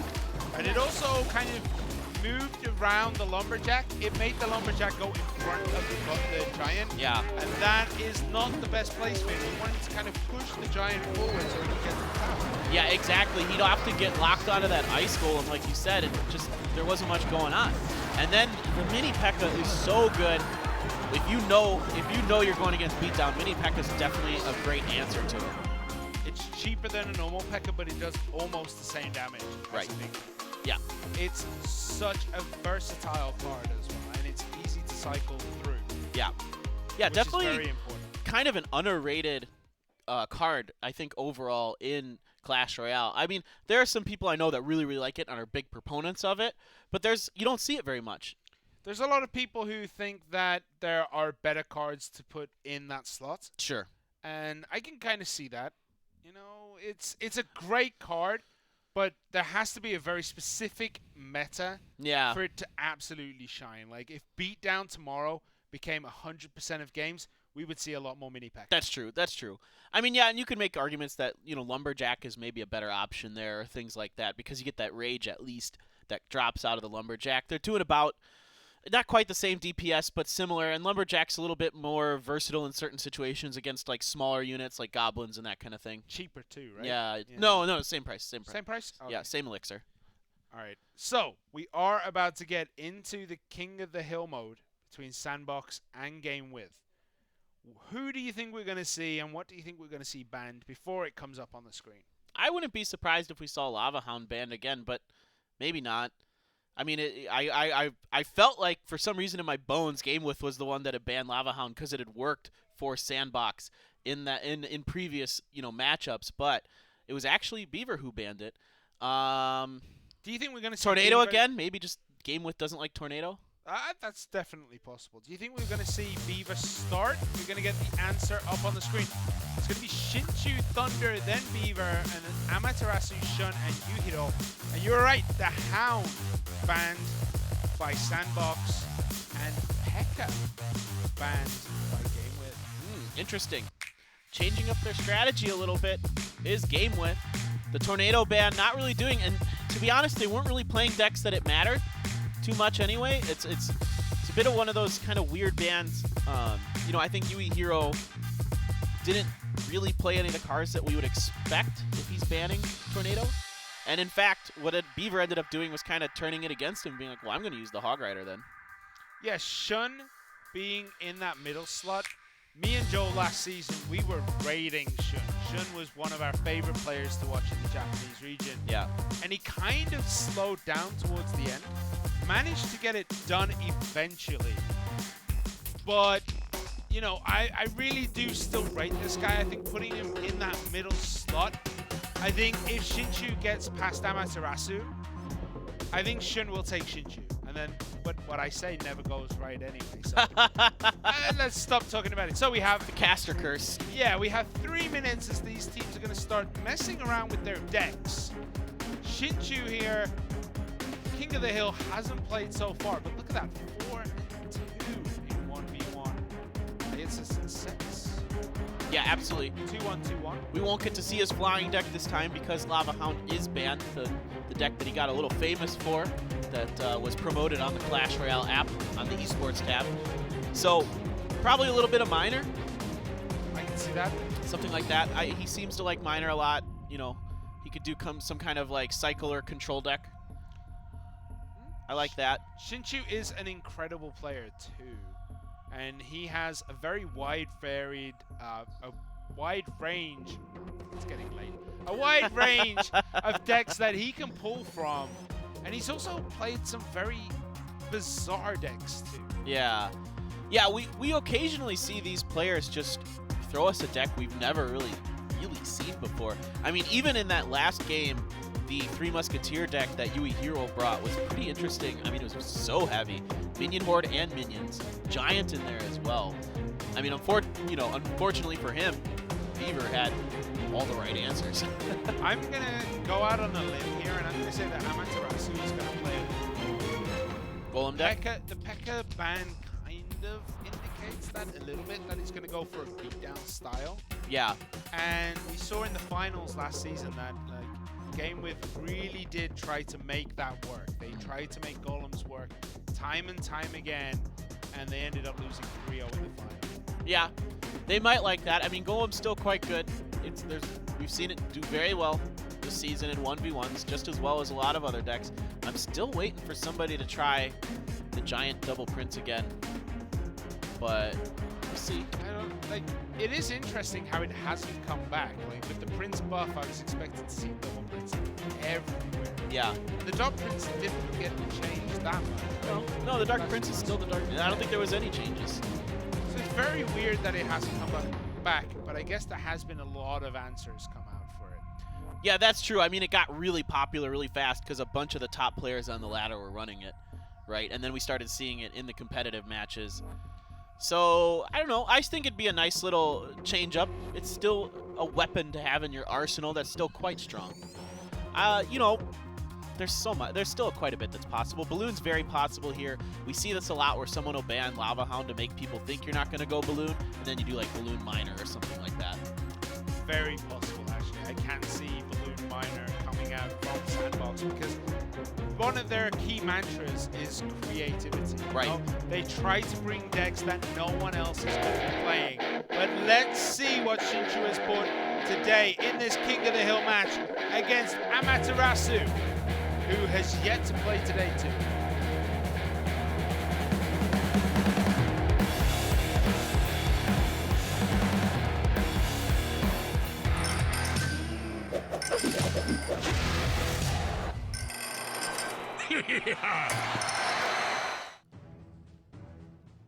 Alright, so here it is. Season2 in blue at the bottom for Sandbox. Amaterasu in red at top for GameWith. Exciting stuff. Maybe the two best players on both teams. I mean, you could argue Beaver for sure, but Season2's played very well so far this season. So, we'll see. I mean, I'm excited for this. This is really good players. I would say that I rate Shun more than Amaterasu, and I think a lot of pros actually say that Yuhiro is better than Amaterasu. I'm not sure. Really? I've seen a bit of talk about GameWith's players, and I'm pretty sure they say that Yuhiro is one of their best players. Okay, I believe it. Barbarian. Hello. Hello there. The Japanese teams have been really liking the Barbarian. Yeah, I've seen it quite a bit. There have been quite a few decks. There is that incredibly interesting Golem deck that we saw last year. Oh, yeah. With the Mud and... No, it's the Three Musketeers deck by Amaterasu. Okay, this is a deck that's popular in the Japanese meta right now. We saw this, I believe it was yesterday, where somebody played a similar Barbarian Hut Three Musketeers deck. Oh yeah, and it was just way too heavy. We were just here saying heavy, yeah. It's too heavy, it's too heavy. But those two Musketeers have gone pretty much unanswered. Whoa. One Musketeer gets a lot of damage, and a mirror. Wait. Is that a mistake? Mirror, I think that's the first mirror we've seen in this season, definitely, right? That I can remember. There might have been one other time. I mean, you see it sometimes in 2v2. But 1v1. I mean, a Lumberjack connected on that tower for Season2, taking it down to 1,580, which gives him a slight edge now. Yes. To a double elixir. Yeah, Sandbox living up to their mantra. This is quite a creative little deck here. I mean, right now we haven't seen a lot of it. Okay, Inferno Dragon coming down behind the Dark Prince. But what exactly will be the win condition for this deck? I'm going to say that the win condition is the double Prince with the Inferno Dragon, maybe? I'm not sure. Like, it's kind of hard to pinpoint it. Yeah. But we see the Lumberjack on the defense, such a good defensive card. But so much stuff is now getting through. That Barbarian got quite a few good hits. The Dark Prince is going to be able to charge right onto the top. There's the Royal Hogs. They are taking a lot of damage from the Lumberjack and Mega Minion, but on the other side, they are uncontested. Gonna get that tower down below 1,000 HP. Yeah, Shinju is saving his own Royal Hogs here. There's his win condition. They are not going to do much damage. This is looking very good for Amaterasu. Yeah, he didn't find the window he was looking for. He was waiting for that Barbarian Hut to be out of cycle before dropping the Royal Hogs. He just kind of slipped through his fingers there. The two Musketeers are going to take out that Inferno Dragon as these Royal Hogs come in again. But two Royal Hogs, 3 minions, and a Musketeer. That's a lot of potential damage right there. He had to mirror the Lumberjack there just to keep that tower on the right-hand side safe. That Mega Minion is rage. Lumberjack on the other side, though, gets, just one hit. Yeah, not as much damage as he needs to be doing here. The Mega Minion there taking out the Barbarian. Not quite. Close. But with the poison down now, how is he going to be able to answer the Musketeers? Yeah, this is tough. He doesn't have a lot of answers. I mean, he's going to have to try to double Dark Prince or something like that. That is his answer. The Royal Hogs, the mirror of the Royal Hogs in the rage. Will they be able to do it? No. The Royal Hogs down on that left for Amaterasu managed to finish that game off. Great game by Amaterasu. That deck yesterday didn't do very well, but today just heavy enough to get it done. You know, it was interesting.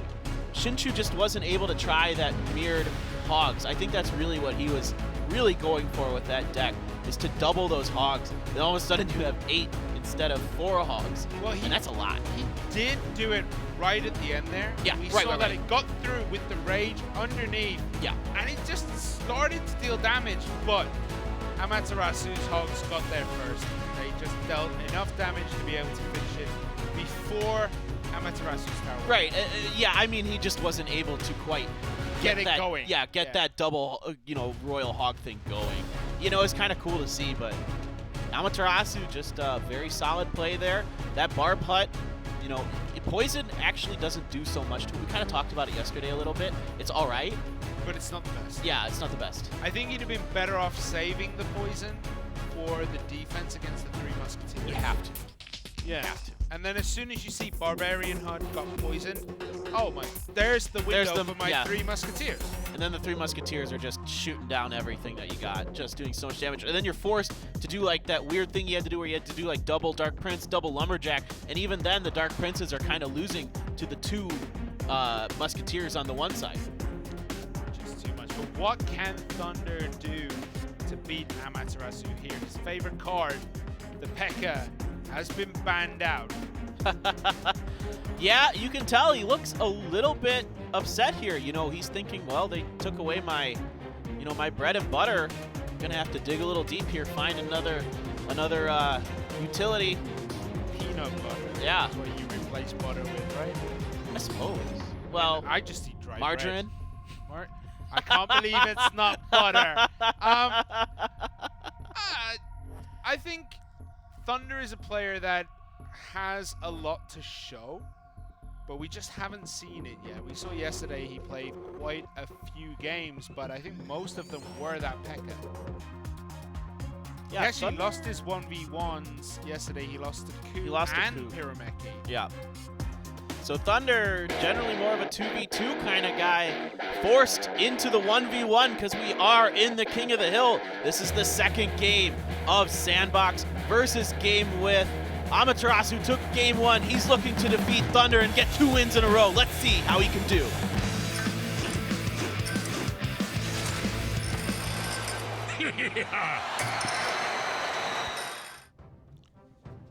So here we get into it. Thunder for Sandbox at the bottom, throwing out those laughing king emotes. as Amaterasu just stares deadpan into his device. Normally, Amaterasu is a little more, he's got a lot of smiles on his face. He's, like you said earlier, he's got that very large grin. Always kind of having a good time. So, but this time he's very, very focused. Yeah, he's put on his stone cold killer face, and he's going to need it to beat Thunder, because Thunder played incredibly well yesterday, I have to say. He ended up losing 2-1 to Ku, but they were really good games. Yes. Yeah, he's a very strong player, no doubt. There's no reason he can't win this for sure. We might just be going down towards the end of the minute. Are they going to show us? Now I'm just like waiting. Okay, no. He wants to head to the 2-minute mark. He drops that Ice Wizard. And okay, he kind of smiled a little bit. Yeah, he saw the Inferno Dragon. He's like, all right, I got Electro Wizard next. Is he going to be playing like 3 elements? Is he going to be playing a normal wizard behind this? Throws out the thank you. Well, I got Splash Shard? This is Graveyard. It has to be a Splash Shard. Yeah. Nobody plays bowler without playing Graveyard. Not that we've seen this season. Could happen. There's the Valkyrie as well. This is Splash Yard all over. So everything, look, everything. The 2 wizards are just getting stuck in the middle there, not really moving forward into the princess range, and they got so much value because of that. And there's a tornado. So anything you can splash, I can splash better. As the Valkyrie on the defense, we've seen that the Valkyrie, a good defensive tool, but always needs something else with it to be able to easily deal with the graveyard. Yep. So these pushes by Thunder are slowly inching their way through. Amaterasu had to use the tornado there to buy himself just a little more time. Amaterasu almost assuredly looking at a golem deck. Yeah, and there it is. The golem is here. What do we have as the answer for the golem? Ooh. Oh, nice tornado. The baby dragon is going to be able to get work done. But the good thing about a Splash Yard deck is you carry your own tornadoes. Yep, and now the Ice Wizard doing his thing against the golem. It is so strong against it. Slows down their attack so much. A fair amount of damage coming from Amaterasu there during that push, though. So let's see if Thunder can counter. Yeah, another bowler played in the back. That's 2 bowlers.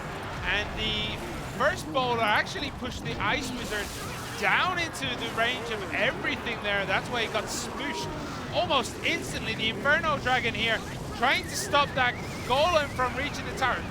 Beautiful tornado, and everything just melted there. Yep, good job there. Only a little bit more damage coming through for Amaterasu. Thunder now has a bit of a decent push, and he's got both of his graveyard and poison. No, he used poison in that last one, but he's got the graveyard available, looking to make it work here. Yeah, I'm expecting to see that graveyard come down now. The bowler was in the perfect position for it, and the window closed again. Thunder is hesitating to throw out that graveyard, and at some point he just has to do it. Yeah, he's got to find the right window. I think he's trying to wait until he can use his poison. He's been having to use it in the defensive cycle to prevent that push from the Night Witch and the other units. Throws down another bowler, which means the first bowler is going to die before a graveyard has that opportunity to come, and he just keeps reloading this same push down the same side, and it's just, there's no difference in what he's playing. It's always the same things. Now he tries to play the graveyard, slightly off position, I would say, but there is a poison as well, dealing so much damage to everything there, and the skeletons do get another couple of hundred damage in, but there is still 1,400, 1,200 damage remaining on that tower. He's having a tough time crossing the bridge because both of his wizards and the Inferno Dragon take quite a bit of damage from the fireball. Amaterasu waiting for the right moments to get the most value out of his fireball. So it's proving a little bit tough for Thunder to really fully get through. He's having to use Electro Wiz and Tornado to reset those Inferno Dragon beams. Oh, beautiful fireball with that tornado, taking out everything. However, Thunder has 10 elixir. He can reload incredibly quickly, especially with that Ice Golem buying even more time. Yeah, there's only 1 minute left here in overtime. We could see a tie. We've seen 2 of them already in King of the Hills before, so this is a big push, though, from Amaterasu. He's got a lot of the utility he needs to to try to cover for this golem. The multiple tornadoes coming down. We might see a fireball here from Amaterasu. Yeah, but he doesn't quite have the elixir for it. Now it comes in a bit late. The golem has already split. The Inferno Dragon is taken down, and we have 36 seconds left, and it has taken us nearly 5 minutes to get 1,400 damage. I don't know if we're going to be able to see 1,200 in 30 seconds, but he's making it work. Poison, Graveyard, oh! The bowler connects. Will he be able to finish it up? 34-7 left. 7. He needs just a little bit more damage. Will he be able to survive this next push? That is the question. He has to cycle back for that poison. The fireball comes in. I don't know if he has it. Does he have it? He's got it. There it is. Whew. Wow. There. Wow. Wow. I was just saying it took 5 minutes to get 1,400 damage. I couldn't see it happening. 30 seconds. We're left. And then Thunder's just like, yeah, I think I've had enough. Like, the 5-minute game has been too much, guys. I'm just gonna throw out everything. Whoa. Wow. Crazy push there at the end by Thunder. It just felt like we were going to get a tie, and they were gonna have to redo that game.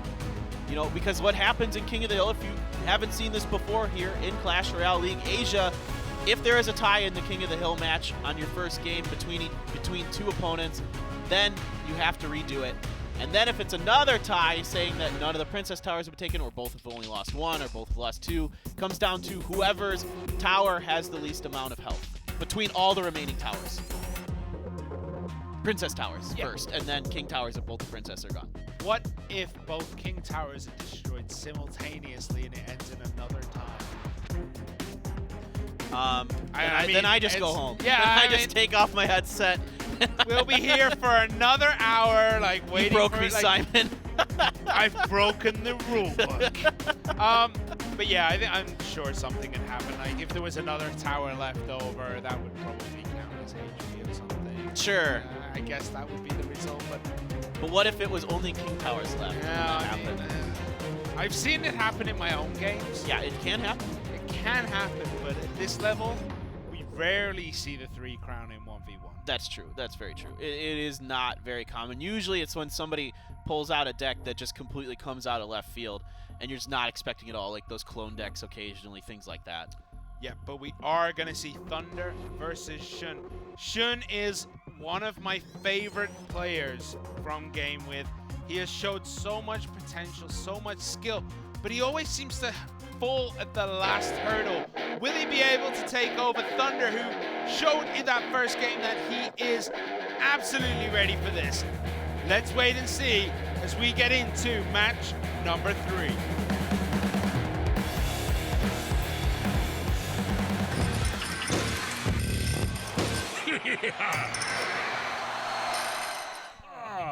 All right, game number 3.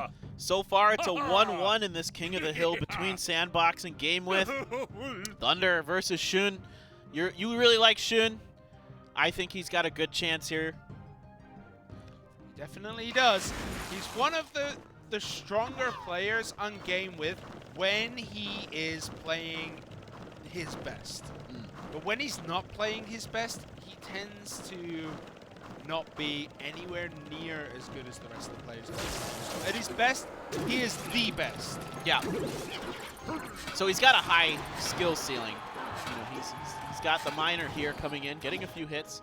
The bats get nothing though. Down to 2,278 for Thunder on that top tower. What is going to be following these? Hello, Hunter. Hello, Hunter. And it looks like it's going to be an alternate version of a Splash Art. I mean, we only ever see Bowler in Splash Art, right?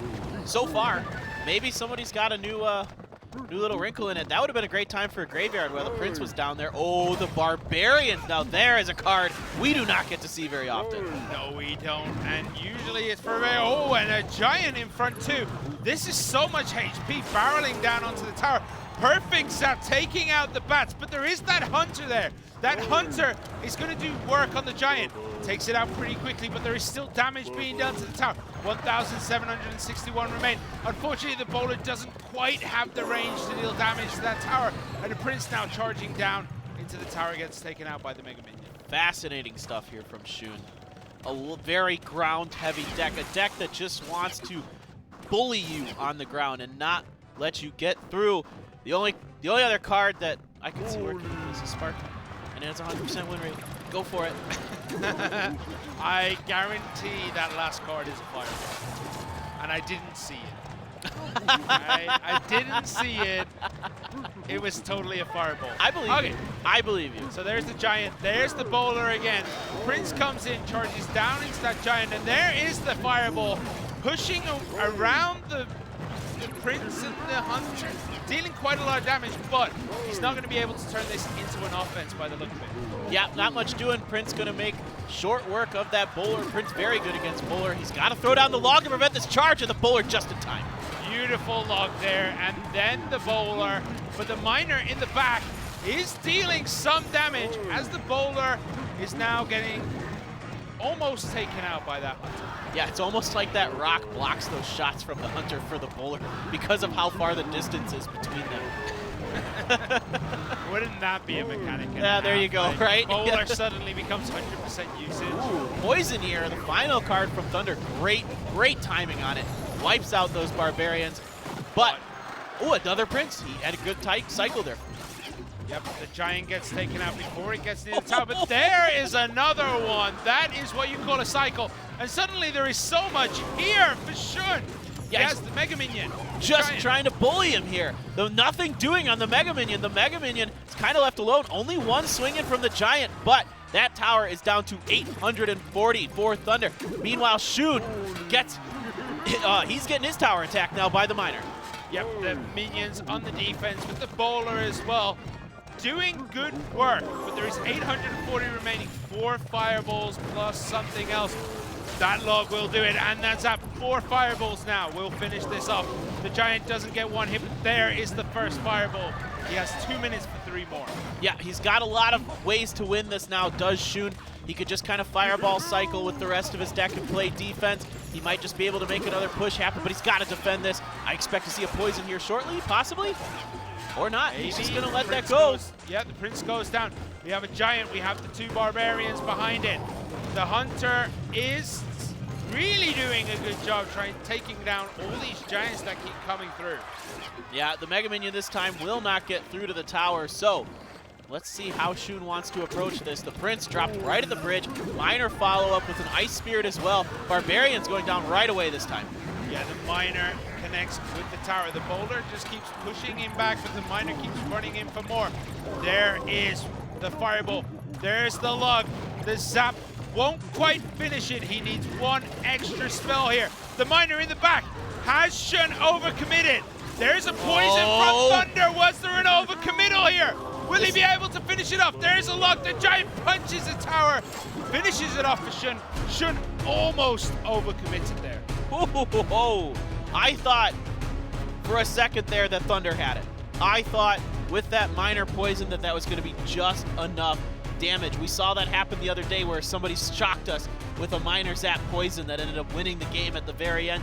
I thought that something similar might happen here, but Shun just able to get that Giant down in there. He was desperately looking for that fireball. Oh, that log wasn't quite coming up to his hand. Still able to get it done with the Giant. Yeah, the log would have finished it. The zap wouldn't have, so he probably had that in hand. Yeah. But the fireball definitely would have finished it. Yep. And he felt like he was trying to stretch his cycle.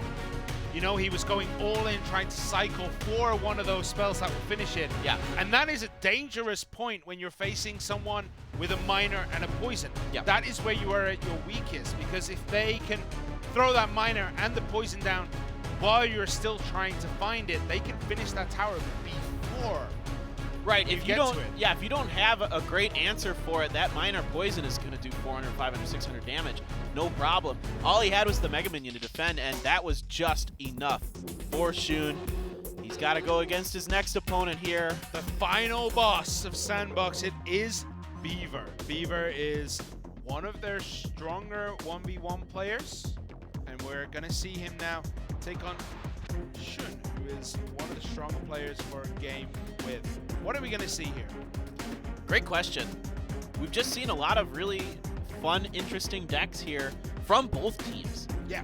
I mean, the Three Musketeers bar putt deck. We had the Hog Mirror deck.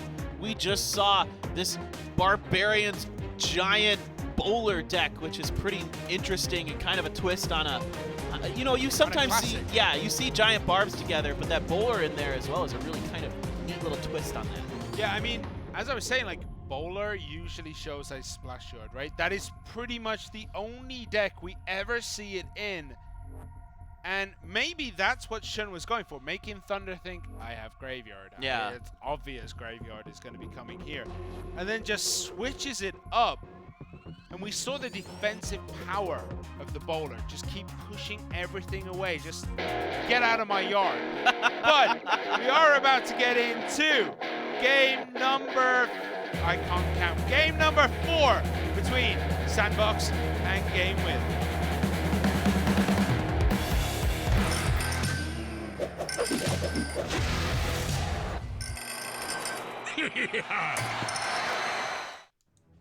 So here we go. Shun has match point here.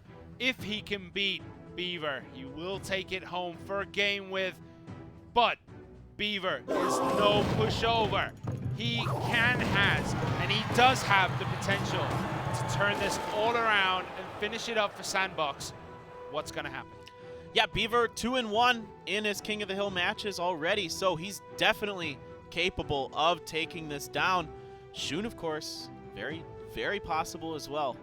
So Beaver almost got it done by himself against DetonatioN Gaming. He beat Piraneki Ku, but then ended up losing to Tempura. Tempura's been very clutch for DetonatioN. Yeah, if we include that last game, Beaver is currently 3-1 in his King of the Hill games. Oh, that's good. Yeah, that's right. Yeah. He did win a game. He did just win, dude. He literally just saw it. Right. But no, wait. He didn't. This is Beaver's. Yeah, don't talking about. Don't tell me my things goodness. that are true, Schleiman. No, I've spoiled the results. Beaver's gonna win. All right, so Ice Golem here, Tombstone, Ice Wizard. I'm just moving this conversation along. I don't want it. It's getting late. All right, Inferno Dragon connects with the Nightwitch. What a beautiful lightning. Thunder is the player, lightning is the spell. That's too confusing at this time. All right, so Ice Wizard does survive, putting the Ice Golem in front, and there is a graveyard. The Ice Golem just about pushes through, buying a little bit of time for those skeletons to start to spawn. Shun doesn't have the best answer here. He dropped a log really early. The units are turning around to fight it, but so much damage done from just the graveyard alone. Yeah, 1,361 remains, and look, Baby Dragon are pretty much the only answers he has to that graveyard. And there is a Golem. There is an Inferno Dragon for Beaver, so he does have tools to deal with it. And there's another graveyard. He could have been a little more judicious with that log on the last one. I think he sent it a little too early. There's the poison to back up the graveyard push. The Night Witch caught in it as well. So those bats going to die, but the Night Witch does survive it, of course. She has just a sliver of health left, but I don't know how well this push is going to work. Again, the Ice Golem here to defend against the Golem. Tombstone dragging it away as well. Yeah, the Ice Wizard here slowing everything down to an absolute crawl, but he does get taken out. And now everything is connected. The Golem, the Mega Minion, the Baby Dragon. That tower is not long for this world. It goes down. There is 10 seconds left, and it looks like Beaver has actually lost. As Shun takes victory here. There is just way too much here. Shun finishes it off. There we go. GameWith eventually taken over Sandbox. That's going all the way to game 4 of King of the Hill. My goodness, these teams are so evenly matched. They're so good. We've seen so many turnarounds today where it looks like a player was going to lose, and then they turn it around and come back for the win. This time it's Shun getting it done against Beaver. Fascinating games today. Really great stuff. Really interesting stuff coming on the leaderboards now. That sets Sandbox down to 3-2, firmly solidifying King Zone at the top of Korea. And now GameWith is 3-2, so they are tied with Ponos Esports in their win-loss record. And what's fun is Ponos Sports and GameWith once again trading off first and second place in the Japanese region. Exactly what happened last season. Wow, incredible stuff. Really just an exciting day of Clash Royale. There's so many new and interesting decks. If you're looking for something to try that's unconventional, there was quite a bit of it in today's matches. Especially this one, Hawk's Mirror, Dark Prince, Lumberjack. I mean, that is a weird deck if I've ever seen one. And it didn't quite work out, but it was still a great, interesting deck. Yeah. Definitely not mine and poison. I'm totally fine with it. I love seeing new decks and new strategies being tried. I think that's one of the most interesting things about Clash Royale is the variety and the flexibility you have. Yeah, that tornado there just made it work. 34-7 men. He celebrated a little bit too early. He assumed he was probably playing like his ladder level poison. Yeah. But, you know, he still got it done. He has 7 poison left there, yeah. 7 damage, so even sometimes the pro players get a little bit mixed up with the damage on those spells. It's not easy to keep track of it in your head. Yeah, and sometimes, you know, you're just like, I've won this, and then it's 7 HP, and your opponent finishes you off, and you're like, no. Yeah, but as you see here, there is just way too much from Shun against Thunder.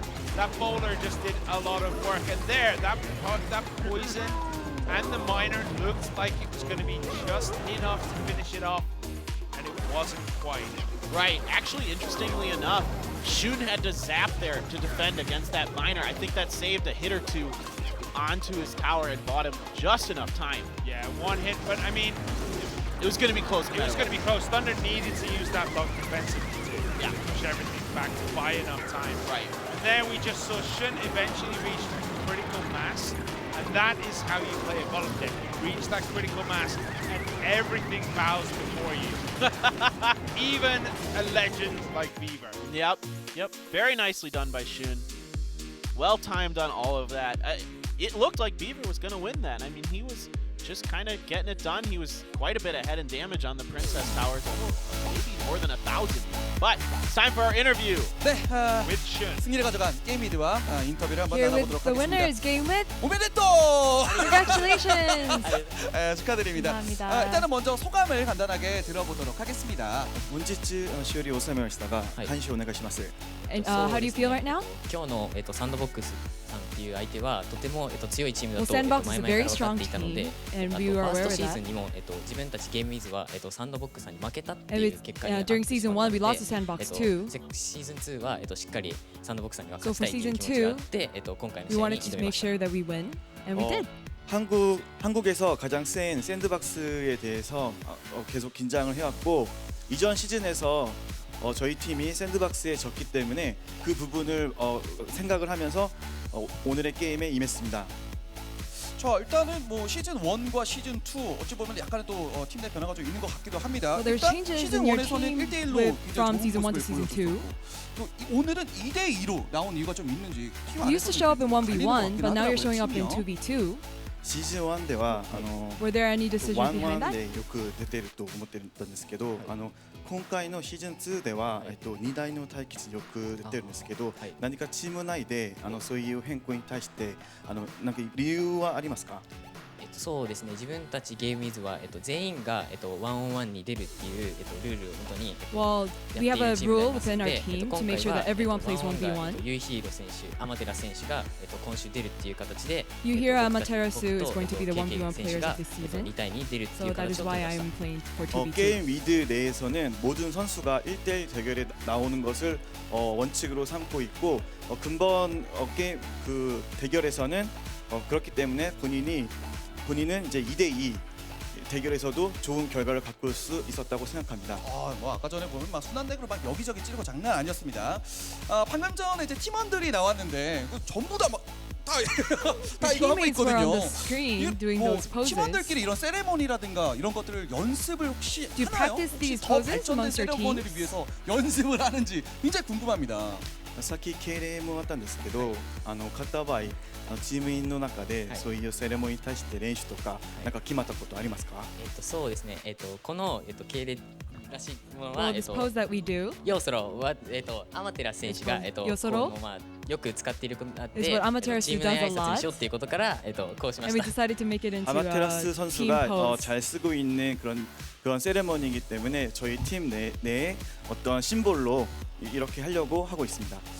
요거는 뭐 적혀져 있는 그런 질문은 아닌데 혹시 이번 시즌 중에 좀 더 발전된 세레머니를 혹시 비밀 무기로 장착되어 있는 게 혹시 있는지 지금 Do you 연구하고 plan 있는 to have 특별한 any 세레머니가 있는지 굉장히 special 궁금합니다. ceremonies for そ season の 2? 敬礼ではなく、はい他に何か予想はしてなかったんですけど、準備しているそういうセレモニーとかありますでしょうか。まあそうですね、自分たちが勝った時に、まあこういう Well, ポーズ if we などはやりたい we なとは have 思 these っ kind て of ます。 poses that we 저희가 want to do 이겼을 as 때 well. 이런 포즈를 하려고 지금 준비 중에 있습니다. 아 그렇군요. 자 마지막으로 여러 가지 뭐 앞으로 더 잘하겠다 이런 각오도 굉장히 중요하겠습니다만 사실은 좀 어린 나이기도 하고 그렇기 때문에 Well, you're a very young 원타지까지 player, 나왔어요. and you came all the way to 부모님이 보고 계실 Korea. 것 같습니다. I think your parents 부모님한테 will be 한 말씀. watching you. こ Any れ last から words の to them? 覚悟もいいと思うんですけど、日本で両親が今見てると思いますね。両親に一言お願いします。そうですね、まあしっかり今回もチームで勝ててよかったと思います。 Well, we win as a team, and I'm very happy. 요서로. 확실히 열심히 해서 이번에도 저희 팀이 이겼다고 생각합니다. 앞으로 열심히 하겠습니다. 알겠습니다. 자 승리를 가져간 게임 위드 일단은 게임 위드가 승리를 가져가면서 일본 내에 굉장히 또 복잡해졌습니다. Game with 앞으로 the 또 win. 일본 The 내의 results are very 순위가 more 어떻게 변할지 complex. 또 지켜보도록 하겠습니다. 인터뷰는 여기서 마치도록 We'll 하겠습니다. see you forward. That is it for the interview. We get to see the absolute team spirit between the whole of GameWith. Like, you know, I think it was Amaterasu. Yuhiro was throwing up the wrong sign or something and slaps him. I mean, that was amazing. But results are in. OP Gaming did beat Detonation Gaming, and then Sandbox did lose to GameWith. Yeah, so this ends up being a 4-4 between Korea and Japan. They split the series. Yeah. All between them. One interesting thing, I do know what Yosuro means in Japanese. In English, it's like a naval saying. It's more or less equivalent to steady as she goes. Oh, really? Yeah. Yeah, I don't want to talk about how I know that. I'm totally not a weeb, but someone has watched a bit too much anime. That's how he's learned his Japanese. That's how that and it might have been on the information sheet for the players. So. Yeah, sure. Okay. As you can see, the standings: Kingzone Dragon X do top the Korean charts at 4-1. Then Sandbox 3-2, OP Gaming 3-2, OGN enters 0-5. And then we have Japan, GameWith 3-2, Ponos 3-2, Detonation Gaming 2-3, and Fab Gaming 2-3. That is such a tight group. Yeah, the Japanese group proving to be very strong once again this season. Even tighter maybe than last season so far, or was it at about the same point? It was about the same at this point, and then GameWith and Ponos kind of just stretched really far ahead. Yeah. Ponos had a bit of a dodgy kind of mid-season, finished strong. GameWith just started really strong and finished strong, and then, you know, they lost the postseason. Well, I think they're probably on pace to do that again. You look at their, you know, sets to games there. On next to their names, you can see that SG, that means sets to games. So GameWith +1 set, +2 games up. So that means they've won one more set than they've played, than they've lost. They've won 2 more games than they've lost. Interesting stuff. Next week, though, Simon, we have Korea versus SEA. Yeah, and the first day it's going to be Kingzone Dragon X versus Brent Esports, OGN Enters versus Chaos Theory, and OP Gaming Clash Royale versus Kicks. What is a standout game? I mean, if we'd have looked at last season very early on, we'd have said that Kingzone Dragon X versus Brent Esports would have been an amazing matchup. But Brent Esports just haven't quite had it so far this season. They've had a bit of a shaky start. Yeah, definitely. But I look to see them turn it around. I feel like that's a pretty premier matchup. If they're going to get it turned around, what better way to do it than against the best team so far in Clash Royale League Asia, you know, against Kingzone Dragon X. Yeah, and I mean, I can't wait to see more of SEA because, like, we've seen them for, 2 weeks in their own? Yeah. And then they've got a week off, and it's like, I want to see more of these teams. I want to see them develop. I want to see the stories develop because right now they are also incredibly close 2-1 Kicks, top of the table. 2-1 AHQ Esports Club, who finished last season so well. Then we have Chaos Theory 1-2, Bren Esports 1-2. Yeah.